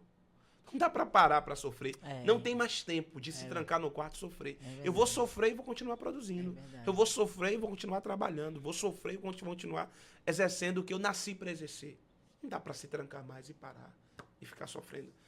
O sofrimento não é tão importante para mim assim. E nem pode ser para você. Siga a sua vida, construa, planeje, evolua, porque o sofrimento não é para tua vida. E não se apegue ao tempo, né? Porque tem muitas pessoas que acham que, tipo, já passou muito tempo, não tenho nem mais idade para isso, vou viver do jeito que eu tô mesmo, sem saber que tem muito tempo ainda. Na verdade, a gente não sabe, né, quanto tempo a gente tem. Então, como é que você diz que já tá tarde, se você não sabe nem quanto tempo você tem? É mais um motivo, né? Se a gente não sabe quanto tempo a gente tem, então vamos partir do princípio da prudência, a gente não tem mais tempo para paralisar. Não tem mais tempo para perder, né? Para perder. A cada dia, não é um dia mais que você viveu, não. É um dia menos que você não tem para viver. Então, nesse dia, você precisa fazer tudo o que tem que ser feito. Tomar a decisão, não postergar mais, não empurrar mais com a barriga, não deixar para amanhã. O que tem que decidir tem que ser decidido hoje. Às vezes, a decisão que você não quer tomar é a decisão que vai mudar a sua vida. O que você não quer fazer é o que vai mudar a sua história. Aquilo que você está resistente a seguir é aquilo que Deus está dizendo, dê um passo, vai lá. É essa decisão que vai mudar a sua vida. E quantas pessoas estão nos assistindo agora, vai nos assistir depois, vai ver esse podcast várias vezes, estão vivendo esse dilema de não tomar decisão. Às vezes, de acabar um ciclo vicioso na vida. E como ter essa força para agir? Porque tem muita gente que quer sim. Tem gente que está em relacionamento que sabe que não é para estar, que aquele lugar não é dela, mas tem medo de sair. Tem gente que está em um emprego que sabe que pode ter algo melhor, estar em algo melhor, mas não consegue sair dali. Ela sabe de tudo, só que ela não consegue, não tem força. Da onde tirar essa motivação e essa força para romper? Imagine se você compra um sapato que é menor do que o seu pé. Você vai usar esse sapato todo dia. Ele vai apertar, vai fazer calo, vai te machucar. Aquilo não está te fazendo bem, mas você está caminhando com ele todos os dias. Chega uma hora que você não aguenta mais. A pergunta é, o que é mais forte? A dor que está no seu pé mostrando que esse sapato não é para você? Ou a sua vontade de continuar caminhando todo dia? As pessoas dizem, mas eu não tenho força para sair dessa relação. Mas o que te prende? Alguma coisa te prende. Não existe só... Se for só a força de sair, a força você já tem. O que é que você já tem com a força? Tudo que você está vivendo. o amor que você não recebe, o abraço que você não tem, a atenção que você não tem, isso tudo, se isso tudo não for motivação para você sair, é o fim de tudo. Se o que te faz mal não for motivação para você sair desse ambiente, não existe mais motivação. As pessoas dizem, não tenho força. Não, tem mais coisa aí. O que é que não tem? Identificar o que é que me falta, Gilvan. Ó, eu ainda estou nesse relacionamento porque, de repente, ele ainda é que sustenta a casa. Sim. Eu ainda estou nesse emprego porque eu não encontrei outro. Mas você já procurou outro? Ou tá no mesmo emprego, mas procurando, porque a gente pode estar num emprego e procurando outro. A internet aí, o LinkedIn aí, É o que né? mais Você tem. pode colocar lá, hospedar Gente, seu currículo. Ó, as redes sociais aí, às vezes eu vejo o pessoal dizendo que às vezes anúncio de internet é coisa errada, mas não é não. Às vezes o cara consegue tirar um salário mínimo mesmo sem sair de casa com o celular na mão. Agora, você está se dedicando a isso? É que existe aquela ideia de que, ó, a gente falando de outra coisa, que ganhar dinheiro na internet é dinheiro fácil. Cara, não é fácil não. Não é mesmo. O cara trabalhar 8, 10 horas, é 12 horas por dia. Só que às vezes você quer estar em casa, pegar o celular meia hora e quer ganhar dinheiro. Não tem como. Eu quero uma estabilidade financeira. Você está estudando para fazer um concurso? Você está fazendo uma faculdade? Eu quero enganjar no meu ministério. Você está estudando a Bíblia? Isso. Você está se preparando para verdade. pregar? Você já buscou alguém para aprender, para sentar, para ouvir? As pessoas querem, mas não querem tomar atitude. A pessoa tem que entender que o momento que ela não tem é o momento para ela estar se preparando. Um exemplo do ministério. Eu quero um ministério, eu quero pregar, quero levar a palavra, mas eu ainda não tenho oportunidade. Enquanto você não tem essa oportunidade, Deus está te dando a oportunidade de estar se preparando. Porque a oportunidade vai chegar. Eu estou no emprego, mas eu quero outro, mas eu ainda não tenho. Deus está te deixando nesse emprego e lá você vai aprender alguma coisa. Nesse lugar que você está, é um treinamento para o que Deus tem para você. Pronto, as pessoas têm que entender que o local que elas estão, por mais que não seja o que elas querem, mas tem algo que Deus quer trabalhar nesse lugar que você está. Não é verdade? Lucas capítulo 5, Jesus encontrou Pedro nas margens. Ele pediu o barco emprestado, pregou para as pessoas, chamou Pedro para pescar de novo. Está escrito que eles foram até o mar alto, Pedro lançou as redes. Está escrito assim, ó, era tanto peixe que as redes de Pedro começou a se romper. Aquilo que Jesus tinha entregado a Pedro era maior do que o tamanho da rede que ele tinha. Então, imagine, você jogar a rede, vir cheio de peixe e você vê peixe indo embora. Com certeza ali tinha peixes que Pedro queria que estivesse na rede, mas a rede dele não estava preparada para segurar. Sim. A pior frustração é você perder uma oportunidade. É você receber e depois perder. Você vê indo embora da sua vida coisas que eram para estar, mas por causa da sua imaturidade, por causa da sua falta de preparo, porque você não estava apto para exercer, você perdeu. É verdade. Ou você se prepara para viver o que Deus tem para a tua vida, ou você nunca vai viver. João 21, Jesus foi lá encontrar com Pedro de novo. Está escrito que das margens, Jesus gritou, tem alguma coisa para comer? Os discípulos disseram, não temos nada. Vamos pescar, não temos nada. Jesus disse, joga a rede do lado direito. Dessa vez, Pedro jogou a rede. E adivinha? As redes dele não se rompeu. Todos os peixes que ele pegou, permaneceu na rede. Sim. Então, de Lucas 5 até o final da história de Pedro, quantos anos se passaram? 3 anos. Sim. Pelo ministério de Jesus, por aí. Em 3 anos ele estava preparado. Como se dissesse, se você me der de novo, dessa vez eu não vou deixar passar. Verdade. Eu vou agarrar todas as oportunidades. E quantas vezes nós estamos assim? É verdade. Deus está dizendo, se prepara, vai chegar a sua vez. É verdade. Vai chegar a sua hora. Aí quando chega o momento certo, a hora exata, você perde. Eu tive um amigo que ele com 19 anos, ele foi pregar em um grande congresso. O sonho da vida dele. E para ele foi frustrante a participação. Ele falou para mim assim pelo telefone, Gilvan, nunca queira chegar no lugar que você quer estar antes do tempo. Porque senão você não vai conseguir alcançar o seu objetivo. E a pior coisa é a gente querer, Flora. Querer sem estar preparado. Porque nem tudo é o que a gente quer, é o que a gente precisa. O que é que eu preciso para estar lá? Verdade. O que é que eu preciso para viver o que eu tenho? Eu quero ter um ministério hoje, eu quero pregar, eu quero viajar. Você prega há quanto tempo? Você tem uma mensagem que pelo menos dê para chegar em algum lugar? Como você se avalia? Você tem amigos, você tem pessoas que já te viram pregando, já te ouviram pregando, o que é que elas acham de você? As pessoas querem, porque o Espírito de Deus vai me dar, chegar na hora. Não, não é assim. Está escrito que o Espírito de Deus te lembra aquilo que você já estudou, aquilo que você já leu.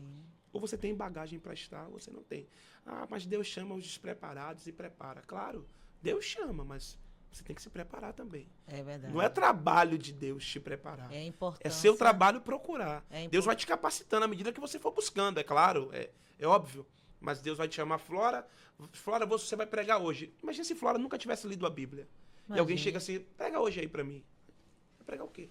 É verdade. É a importância do presente, né? Do você não ficar só querendo chegar.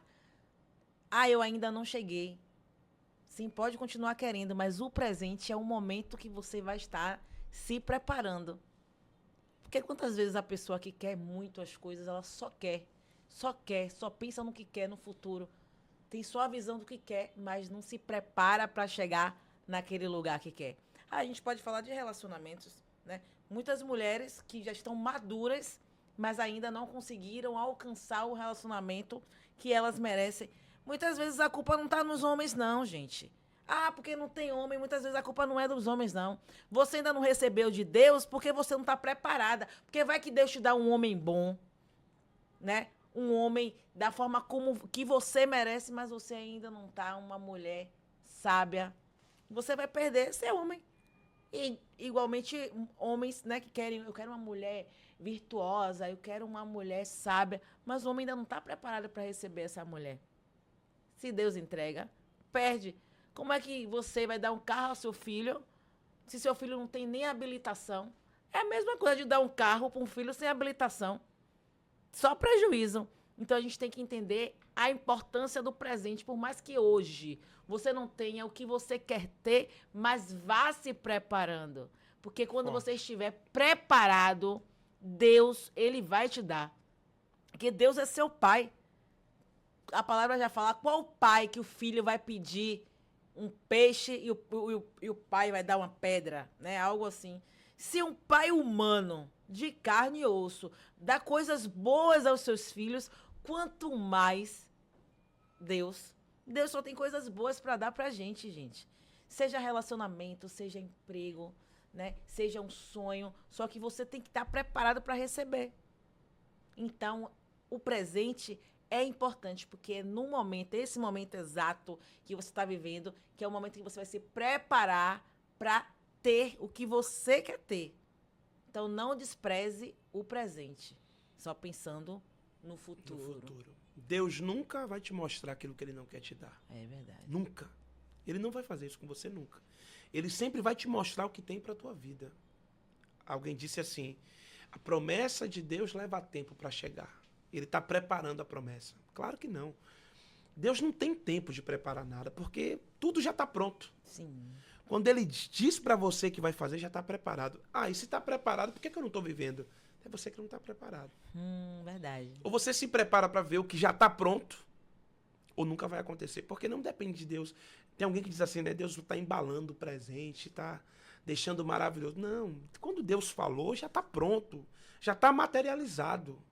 Só depende de você se preparar para viver. Então agora, ó, ao invés de estar sofrendo com a ansiedade de ter o que ainda não tem, tá sofrendo, chorando, tô ansiosa, saiba que tá preparado já. Tá pronto. Tá pronto. Quem não tá pronto é você. Aí agora enxuga as lágriminhas, levanta a sua cabeça e começa a se preparar para o que você quer. Porque o sonho que você tem, Deus colocou no seu coração. Como o Gilvan acabou de dizer, né? Deus nunca vai te mostrar algo que Ele não queira. Se Ele colocou essa vontade no seu coração, que você até já tentou tirar, mas não conseguiu, pronto, a visão que Deus te deu. O que é que falta? Vai ficar sofrendo, ansioso porque não conseguiu? Não. Se prepare. Que você não chegou porque não está preparado. Então, aproveita o momento. Ó, o que é que você quer? Começa a fazer tudo certinho, conforme você sabe que tem que ser, para que aquilo que você quer, você consiga abraçar e não perder. Entendeu? Pegou? Pegou? Forte. Pronto. Então, pega esse sonho aí, ó, bota no joelho e vai se preparando. Se não sabe como se preparar, vá orar, porque Deus fala com a gente. Ah, como é que eu vou ouvir a voz de Deus? Talvez você não ouça como você está ouvindo a minha aqui, mas ele fala com você na sua consciência. Muitas vezes aquela vozinha que você ouve, ó, é a voz Deus falando na sua consciência, ele vai falar com você. Ah, eu não sei, ele vai mostrar os caminhos. Vai orando, vai mostrando o que você quer, vai pedindo direcionamento, porque Deus dá o direcionamento. E aí, vai chegar um momento que quando você perceber, você vai entender que estava tudo orquestrado. Só dependia de você entender que você não estava preparada e buscar esse direcionamento, né? Então, ora, gente, cuida do seu espiritual. Que as pessoas têm que entender que não se trata de religião, não se trata de ser crente, se trata da sua vida, da sua existência. Porque nós não somos só carnais, nós somos seres espirituais também. Como é que você entende que você é um ser espiritual? Pelo menos isso é algo que eu entendo assim. Quando Deus, ele fez o homem e ele soprou na narina do homem, ele colocou dele no homem. Aí você entende que você tem partículas de Deus em você. Se você tem partículas de Deus em você, isso te torna um ser também espiritual. Então, como é que você quer viver só comendo frango, carne, arroz, feijão e não quer comer a palavra, não quer orar, não quer alimentar o seu espiritual? Você vai ser uma pessoa incompleta. Ah, porque eu sinto falta de algo. Ah, porque eu sou uma pessoa incompleta. Com certeza não está alimentando o seu espiritual, porque você não é só carnal. Você é um ser espiritual. Não é verdade? Verdade. Cuidar de si, cuidar da gente, é essencial para uma vida com Cristo. Eu queria dizer que o que é seu não vai para leilão. Ninguém compra, ninguém rouba, ninguém toca. Se Deus preparou para a tua vida, vai acontecer. Em algum momento ele vai te encontrar, vai te entregar e vai ser teu. Agora a gente precisa estar preparado para viver. E como é que se prepara? Você falou, né? Vai orar, vai buscar, vai falar com Deus. Tem tantas formas da gente estar perto de Deus sem ter... Ah, mas eu tenho que trabalhar, eu tenho que treinar. Você não conhece minha rotina. Por isso você está dizendo isso, né? As pessoas dizem, você não conhece minha rotina é pesada, meu amigo. Você tem 24 horas no dia. Não é possível que você não tenha meia hora do seu dia para se relacionar com Deus. 1 hora do seu dia para se relacionar com Deus. Tem um livro que eu li, foi até o primeiro livro que eu li esse ano, chamado Milagre da Manhã. Sim, eu li também. Já leu esse livro? Li. O cara faz tanta coisa só pela manhã. Você leu, você já viu? Só pela manhã a sua vida torna uma vida mais produtiva, com mais excelência. Tudo pela manhã. Então não tem essa desculpa, gente, de não ter tempo. É verdade, não existe. existe. E outra coisa, como é que você não tem tempo para aquele que te criou? Como é que você não tem tempo para aquele que pode resolver a sua vida? Entenda, tudo acontece porque Deus está permitindo. É verdade. Se tem alguém que você precisa falar todos os dias, é com quem pode resolver. Tem aquela frase, né? Eu vou falar com quem pode resolver. Fala com Deus. Então, alguém diz, eu não tenho tempo para buscar, eu não tenho tempo para orar, Você tem tempo. Arrume tempo, fale com Deus. Só não está tratando como prioridade. Também, Nós temos tempo para tudo que é prioridade em nossa vida. Tudo que você abrir a boca e diz que não tem tempo, é porque essa coisa não é prioridade para você. Verdade, verdade. Ou você prioriza o seu relacionamento com Deus, ou nada vai mudar. No dia que Deus se tornar a tua prioridade, a tua história vai mudar. Gente, as pessoas precisam entender isso. Ó, eu fico assim, conversando com Deus, assim, numa necessidade tão grande. Minha vontade é assim, abrir a cabeça da pessoa e fazer com que a pessoa entenda que não é questão de hoje eu sou cristão, hoje eu sou crente. Gente, é questão de sobrevivência. Verdade. É questão de relacionamento com Deus. É questão de sobrevivência. Porque você tá abrindo a boca e dizendo que o mundo tá louco. O mundo tá uma bagaceira, o mundo tá maluco. Sabe por quê? Porque as pessoas não estão tendo essa consciência que precisa de Jesus, precisa de relacionamento, precisa de alimentar o seu espírito. Porque enquanto as pessoas viverem de forma desenfreada, sem relacionamento com Jesus, sem relacionamento com o seu lado espiritual, o mundo vai ficar maluco mesmo. Sabe por quê? Porque o mundo é feito de pessoas. Quem faz o mundo? Pessoas. Se o mundo tá maluco, isso quer dizer que é o quê? As pessoas estão malucas. Porque esqueceram que elas não são só carnais, são espirituais. O dia que você entender que relacionamento com Jesus não é só, porque eu sou...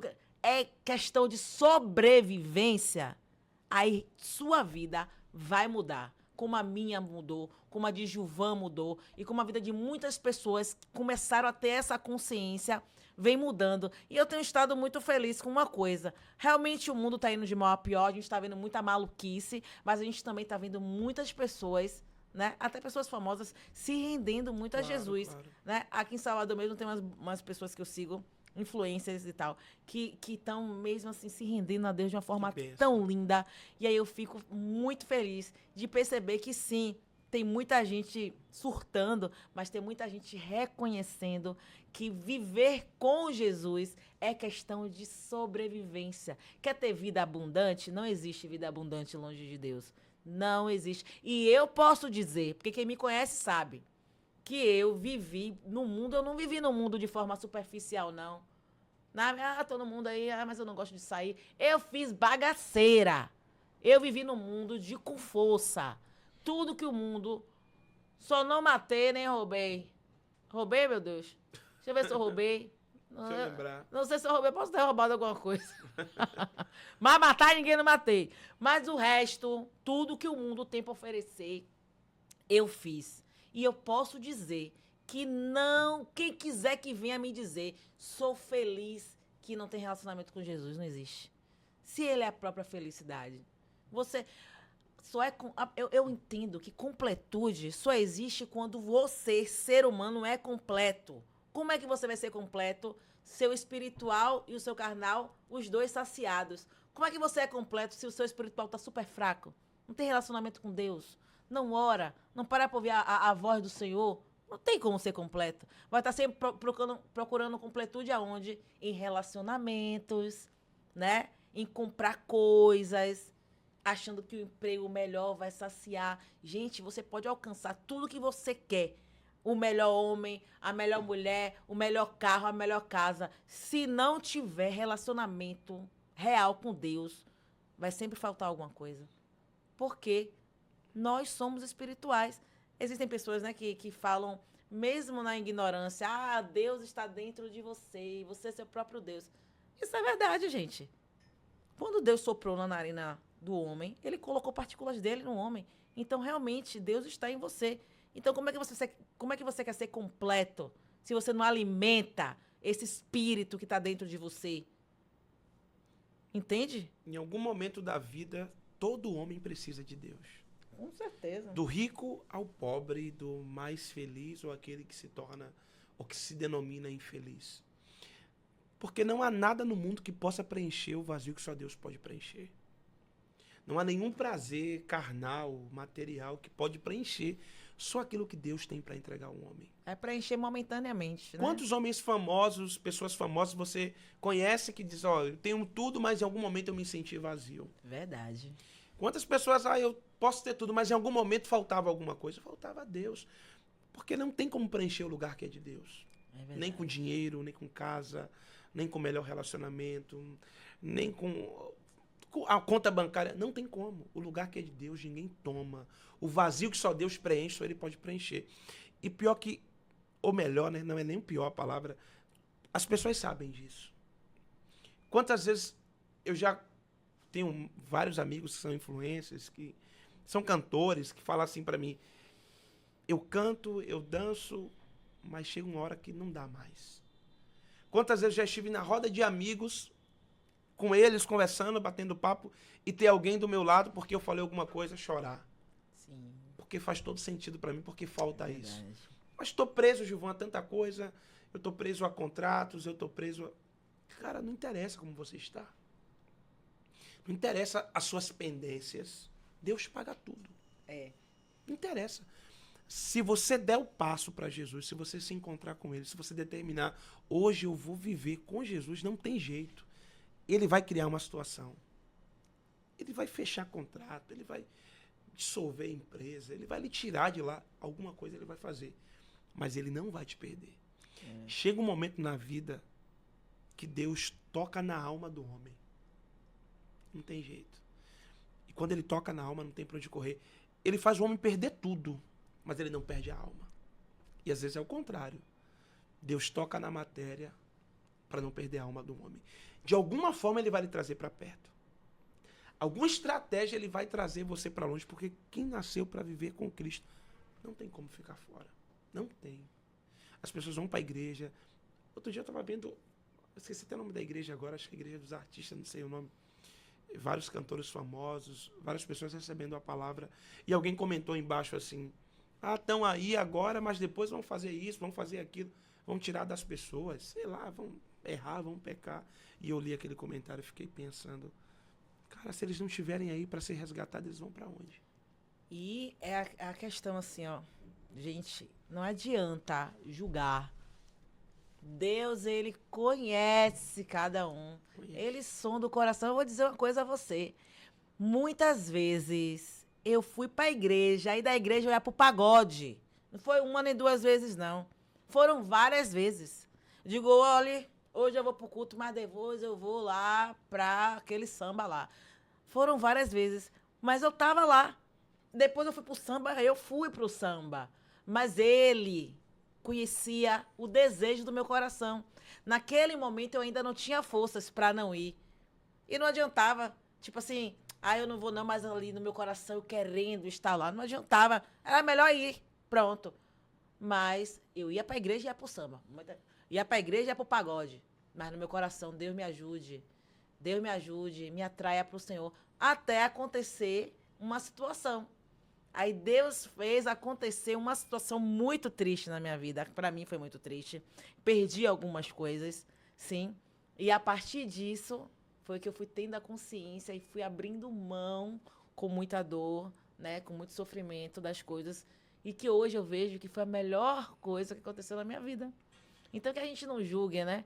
Tá lá, mas depois vai estar em tal lugar. Você vai falar, mas se Deus tiver que fazer na vida dele, se Deus tiver que fazer na vida dela, você vai falar, não vai adiantar. Os comentários maldosos, você vai postar, vai falar mal. Tá falando de Deus, mas tá fazendo isso. Vai postar, vai falar, mas se Deus tiver que abençoar a pessoa, Deus vai fazer, você falando ou não, porque quem conhece o coração do homem é ele.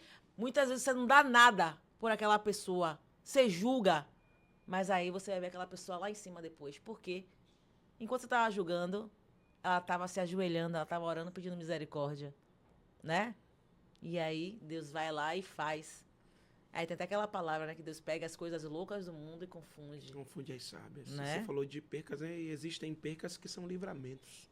Verdade. Existem percas que são ganhos. Eu que diga. Você perde agora e entende por que perdeu amanhã. Porque, já falei isso, o nosso olhar é limitado. A gente enxerga agora, a gente está enxergando aqui, esse momento, esse agora. Deus está no futuro. Se ele está fazendo você perder agora, é porque ele sabe o que vai ganhar amanhã. Verdade. Às vezes não é o que você quer, eu quero tanto isso. Nunca é sobre o que você quer, é sobre o que você precisa. O que é que eu preciso? E Deus sabe o que você precisa. E às vezes ele te toca, te fere, às vezes ele te deixa constrangido com as suas ações, mas pode ter certeza, Deus sabe exatamente o que é melhor para você.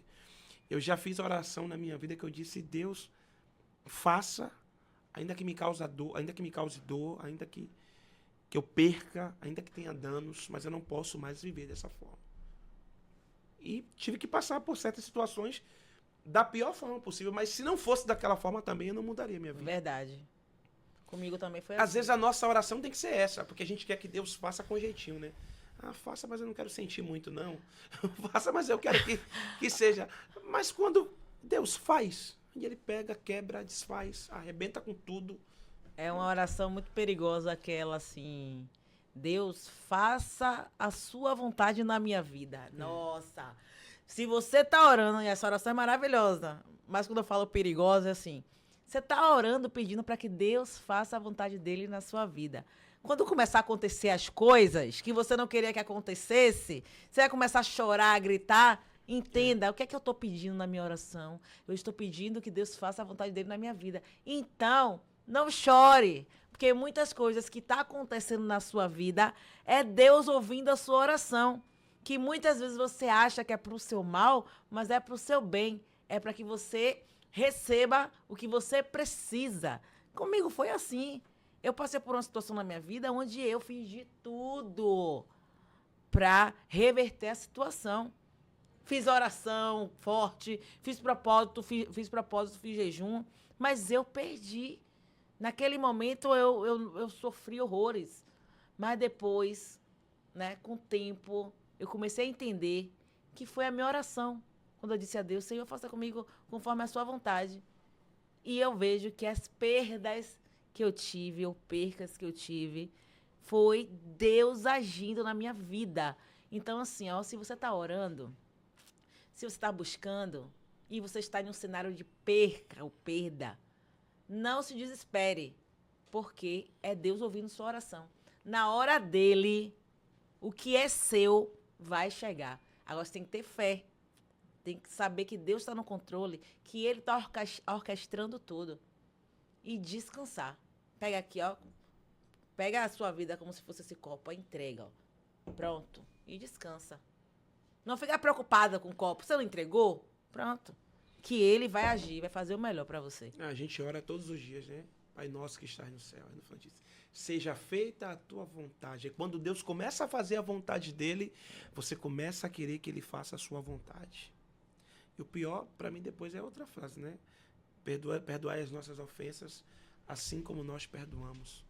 A pergunta é, se for fazer como você faz, você vai se sentir bem ou vai se sentir mal? Se Deus for agir da maneira que você acha com aquele que te ofende, a resposta é, você vai se sentir bem ou vai ser bom para você? É verdade. Ou a gente deixa Deus agir, ou nossa vida nunca vai mudar. É verdade. É difícil, a gente fala assim, é bacana numa conversa, é legal para pregar, mas às vezes ver a vontade de Deus em ação é doloroso. E essa parte da ofensa e do perdão é algo que a gente fala, a oração que Jesus ensinou, mas é uma oração muito forte. Claro. E, Deus perdoa, assim, Deus perdoa tudo, perdoa, mas existe a condição. E na oração está dizendo, Deus te perdoa com uma condição. Se você for uma pessoa perdoadora também. Porque se você tem pessoas que você precisa liberar o perdão e você ainda não perdoou, esqueça aí que Deus não está te perdoando de nada. Porque Ele só perdoa se você também perdoa. Não está dizendo qual é a parte da oração que fala isso? Aquele que confessa e deixa, alcança a misericórdia. Não, e a parte da oração, da parte do perdão, a oração da do Pai ofensa, Nosso? do Pai Nosso. Assim como nós... seja feita a tua vontade. Assim, como é, Pai Nosso Pai que está Nosso no céu. Santificado seja o teu nome, venha a nós o teu reino, seja feita a tua vontade, assim na terra como no céu. O pão nosso de cada dia nos dá hoje. Perdoai as nossas ofensas, assim como nós perdoamos aquele que nos ofendeu. Pronto. Perdoai as nossas ofensas, assim como nós perdoamos aquele que nos tem ofendido, né? É o que nos ofendeu. Então, pronto. Se você não perdoa ninguém, como é que Deus vai perdoar você? Exatamente, né? Então, assim existe como condição. fazemos, né? Assim como fazemos, a pergunta é, como que eu estou fazendo? O que eu estou fazendo é bom para mim? Vai ser bom se Deus fizer aquilo que eu estou fazendo com o próximo? Essa é a pergunta, né? Assim como nós perdoamos aquele que nos ofendeu. Eu perdoo ou não? É da maneira que eu perdoo. A maneira que eu perdoo é a maneira que eu quero que Deus me perdoe? Pronto. Perdão Essa aí, é a pergunta. Você não tem que querer perdoar, não, gente. Perdão é mandamento. Deus nos manda perdoar. Tem pessoas que acham, não, perdoa, não. Não, e aquela que fala assim, quem perdoa é Deus. Gente, tá na oração. Flora, não existe quem perdoa é Deus, sim, Deus perdoa, mas nós somos obrigados a perdoar todos aqueles que nos ofenderam. É duro falar de perdão para quem já foi muitas vezes humilhado. É difícil. É duro falar de perdão para quem teve um pai que tinha que ter cuidado, ter amado e não amou. É duro falar de perdão para quem nunca recebeu o amor de quem deveria amar, de quem nunca recebeu carinho, de quem tinha que dar carinho.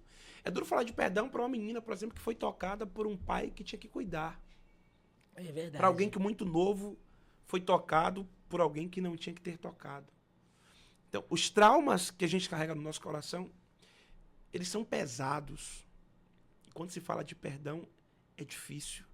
Eu costumo dizer que não dá para simplesmente olhar para quem te machucou, dependendo do que a pessoa tenha feito, e dizer, eu te perdoo. É um processo. Não era para ser. Era para ser simples, era para ser tranquilo. Só que a gente carrega. Quantas pessoas hoje que têm 40, 50, 100, 70 anos e sofrem de traumas? E qual é a melhor estratégia para quem que é necessário? O perdão, ele é necessário, não é eu quero, eu não consigo. Não, você pode não conseguir hoje, mas você vai ter que chegar ao momento que você vai ter que conseguir.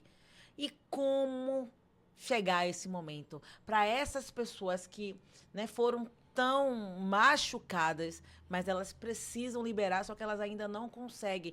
Qual a melhor estratégia para que você alcance esse momento de conseguir liberar o perdão? Não existe outro caminho a não ser a oração e a prática do jejum.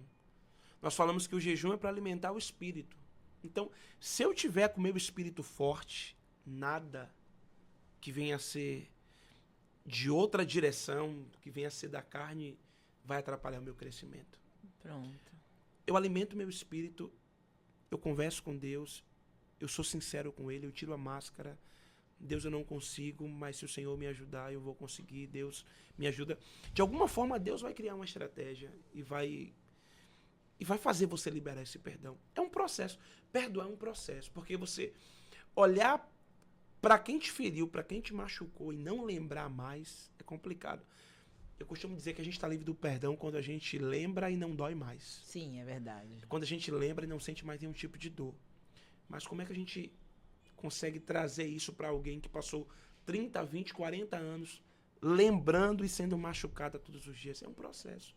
Não é da noite para o dia. Então, o início é oração e jejum. Oração, não tem jeito. O caminho é a oração, é sempre a prática.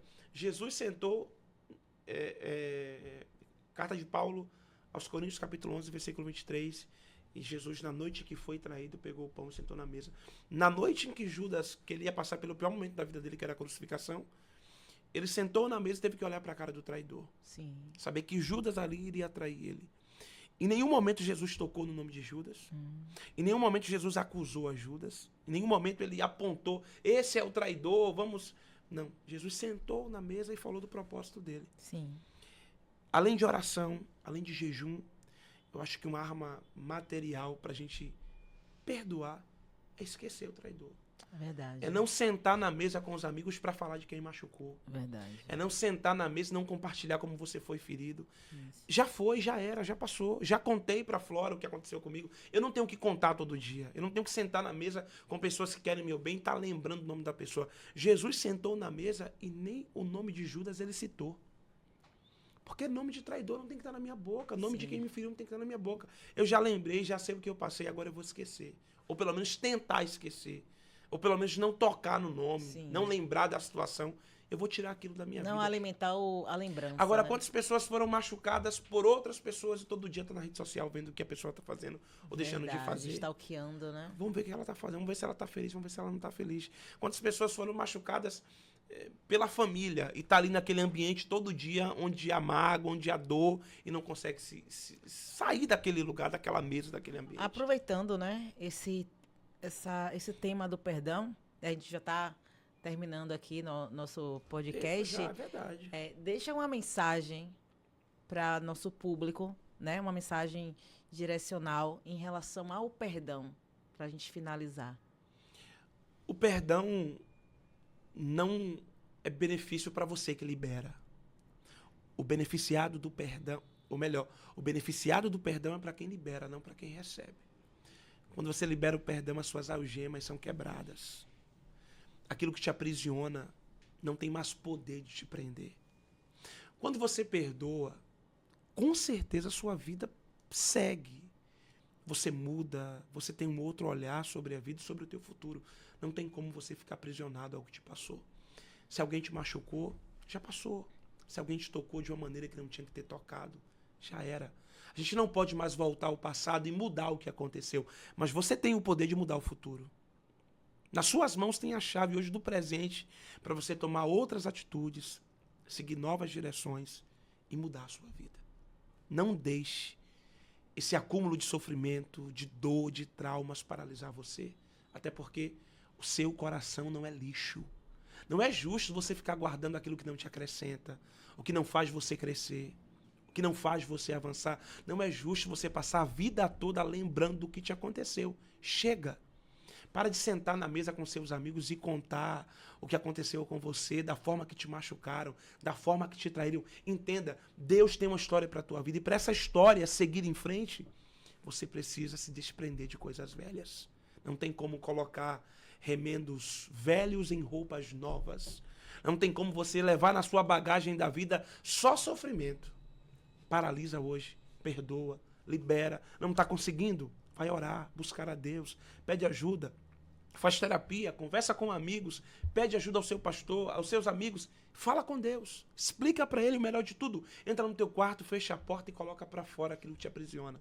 Eu não tenho dúvidas alguma que você será livre. Vai ser top a sua vida a partir de hoje. Amém, amém, amém. Gilvan, infelizmente, Já? está chegando o nosso horário. Que pena. Gilvan daqui a pouco vai pregar. Dá, Ele vou até daqui a pouco ali, ó. esqueceu. Não, Foi, dá tempo. Dá foi um tempo prazer receber ainda. você Prazer foi aqui. meu, Flora, né? obrigado. Vou te convidar mais vezes. Na hora, né? conta Espero comigo. que você aceite. Conte né? comigo, sempre. E é isso. Que Deus abençoe a sua vida, que esse projeto aqui decole, que você coloque em prática tudo aquilo que Deus colocou no seu coração. Amém. Que você não dê ouvido às palavras das pessoas, que você não deixe brotar no seu coração nenhum tipo de semente que te paralise. Mas se Deus colocou no teu coração, se é isso que faz o seu coração arder, vai para cima, deixa Deus te usar. Julgar, as pessoas sempre vão julgar.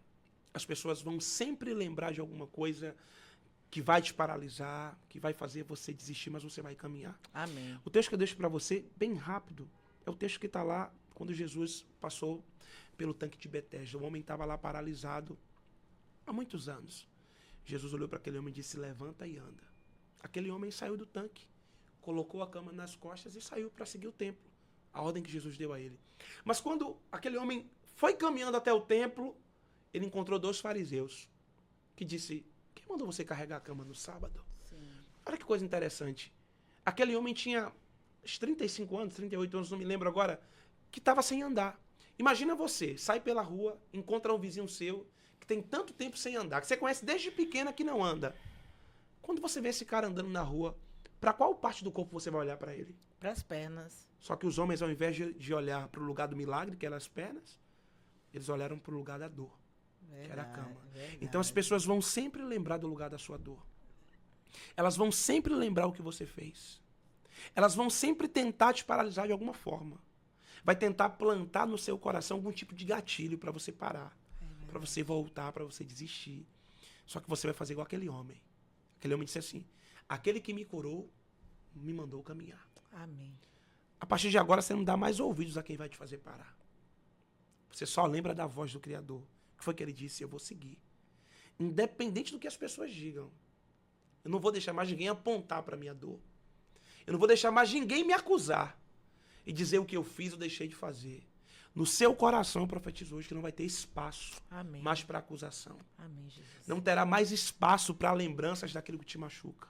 Amém. Não terá mais espaço para entulhos daquilo que te paralisa. Amém, A Deus. partir de hoje, o teu coração só terá espaço para ouvir a voz de Deus. Amém. Porque para você, o mais importante não é a voz das pessoas, é a voz de Deus. Amém. O que Deus falou para Flora Machado, siga. E é isso que você vai fazer. Amém. Glória Seguir a em Deus. frente. Amém. Vamos. Não tem como a gente estar recebendo um pastor. Antes disso, fala com o pessoal aí. Para te seguir no Instagram. Siga lá na rede social, TikTok. Gilvan Cruz _ oficial. Siga no TikTok, Gilvan Cruz 33. Estamos caminhando para quase 1 milhão de seguidores. Amém. Só falta você lá seguir. Olha aí. Vamos para cima. Muito obrigada. Vamos terminar com uma oração? Vamos sim, vamos orar, vamos orar. Vamos Você ora, eu orar. oro. Você? Eu Eu tô com o mesmo. pastor aqui. Eu quero a oração do pastor. Vamos orar. Na sua casa, onde você estiver nesse momento, feche seus olhos e faça a oração comigo. Senhor, primeiro nós te louvamos por esse dia, pela dádiva de acordar. Enquanto muitas pessoas desejaram ter vida, infelizmente não conseguiram acordar, nós estamos aqui com vida e se estamos vivos, é porque o Senhor nos deu mais uma chance Amém, Jesus. de sermos felizes e de cumprirmos o teu propósito aqui na terra. Amém, Deus. Senhor, Trata, Senhor, os corações que estão ansiosos, desesperados, angustiados, depressivos. Tem pessoas aqui que perderam a vontade de viver. Estão sendo escravizados em suas casas. Crises emocionais, gatilhos mentais, que paralisam todas essas pessoas de seguir em frente. Mas a tua mão é poderosa. E nada, Senhor, nada pode impedir o teu agir. Amém. Nesse momento, visita cada seguidor da Flora, cada pessoa que assiste esse podcast, toca no coração delas. Amém. Não deixa, Senhor, nenhum tipo de paralisia espiritual, emocional, tratar com essas pessoas ao ponto delas desistirem dos sonhos, mas que elas possam seguir em frente tendo a plena certeza, Pai, que o Senhor tem o melhor para a vida delas e que a história que foi escrita não pode ser apagada, a página não pode ser rasgada, não existe decreto de anulação. O decreto hoje é de seguir em frente, de viver tudo que o Senhor planejou e arquitetou para a vida delas. Senhor, eu não tenho dúvida que elas serão tão felizes, mas tão felizes, que vão até esquecer do tempo de tristeza que elas já viveram. Amém, Jesus. Eu abençoo cada uma delas em nome de Jesus. Amém. Amém. Deus abençoe, galera. Tchau, tchau. Até o próximo episódio do Autenticamente. Show.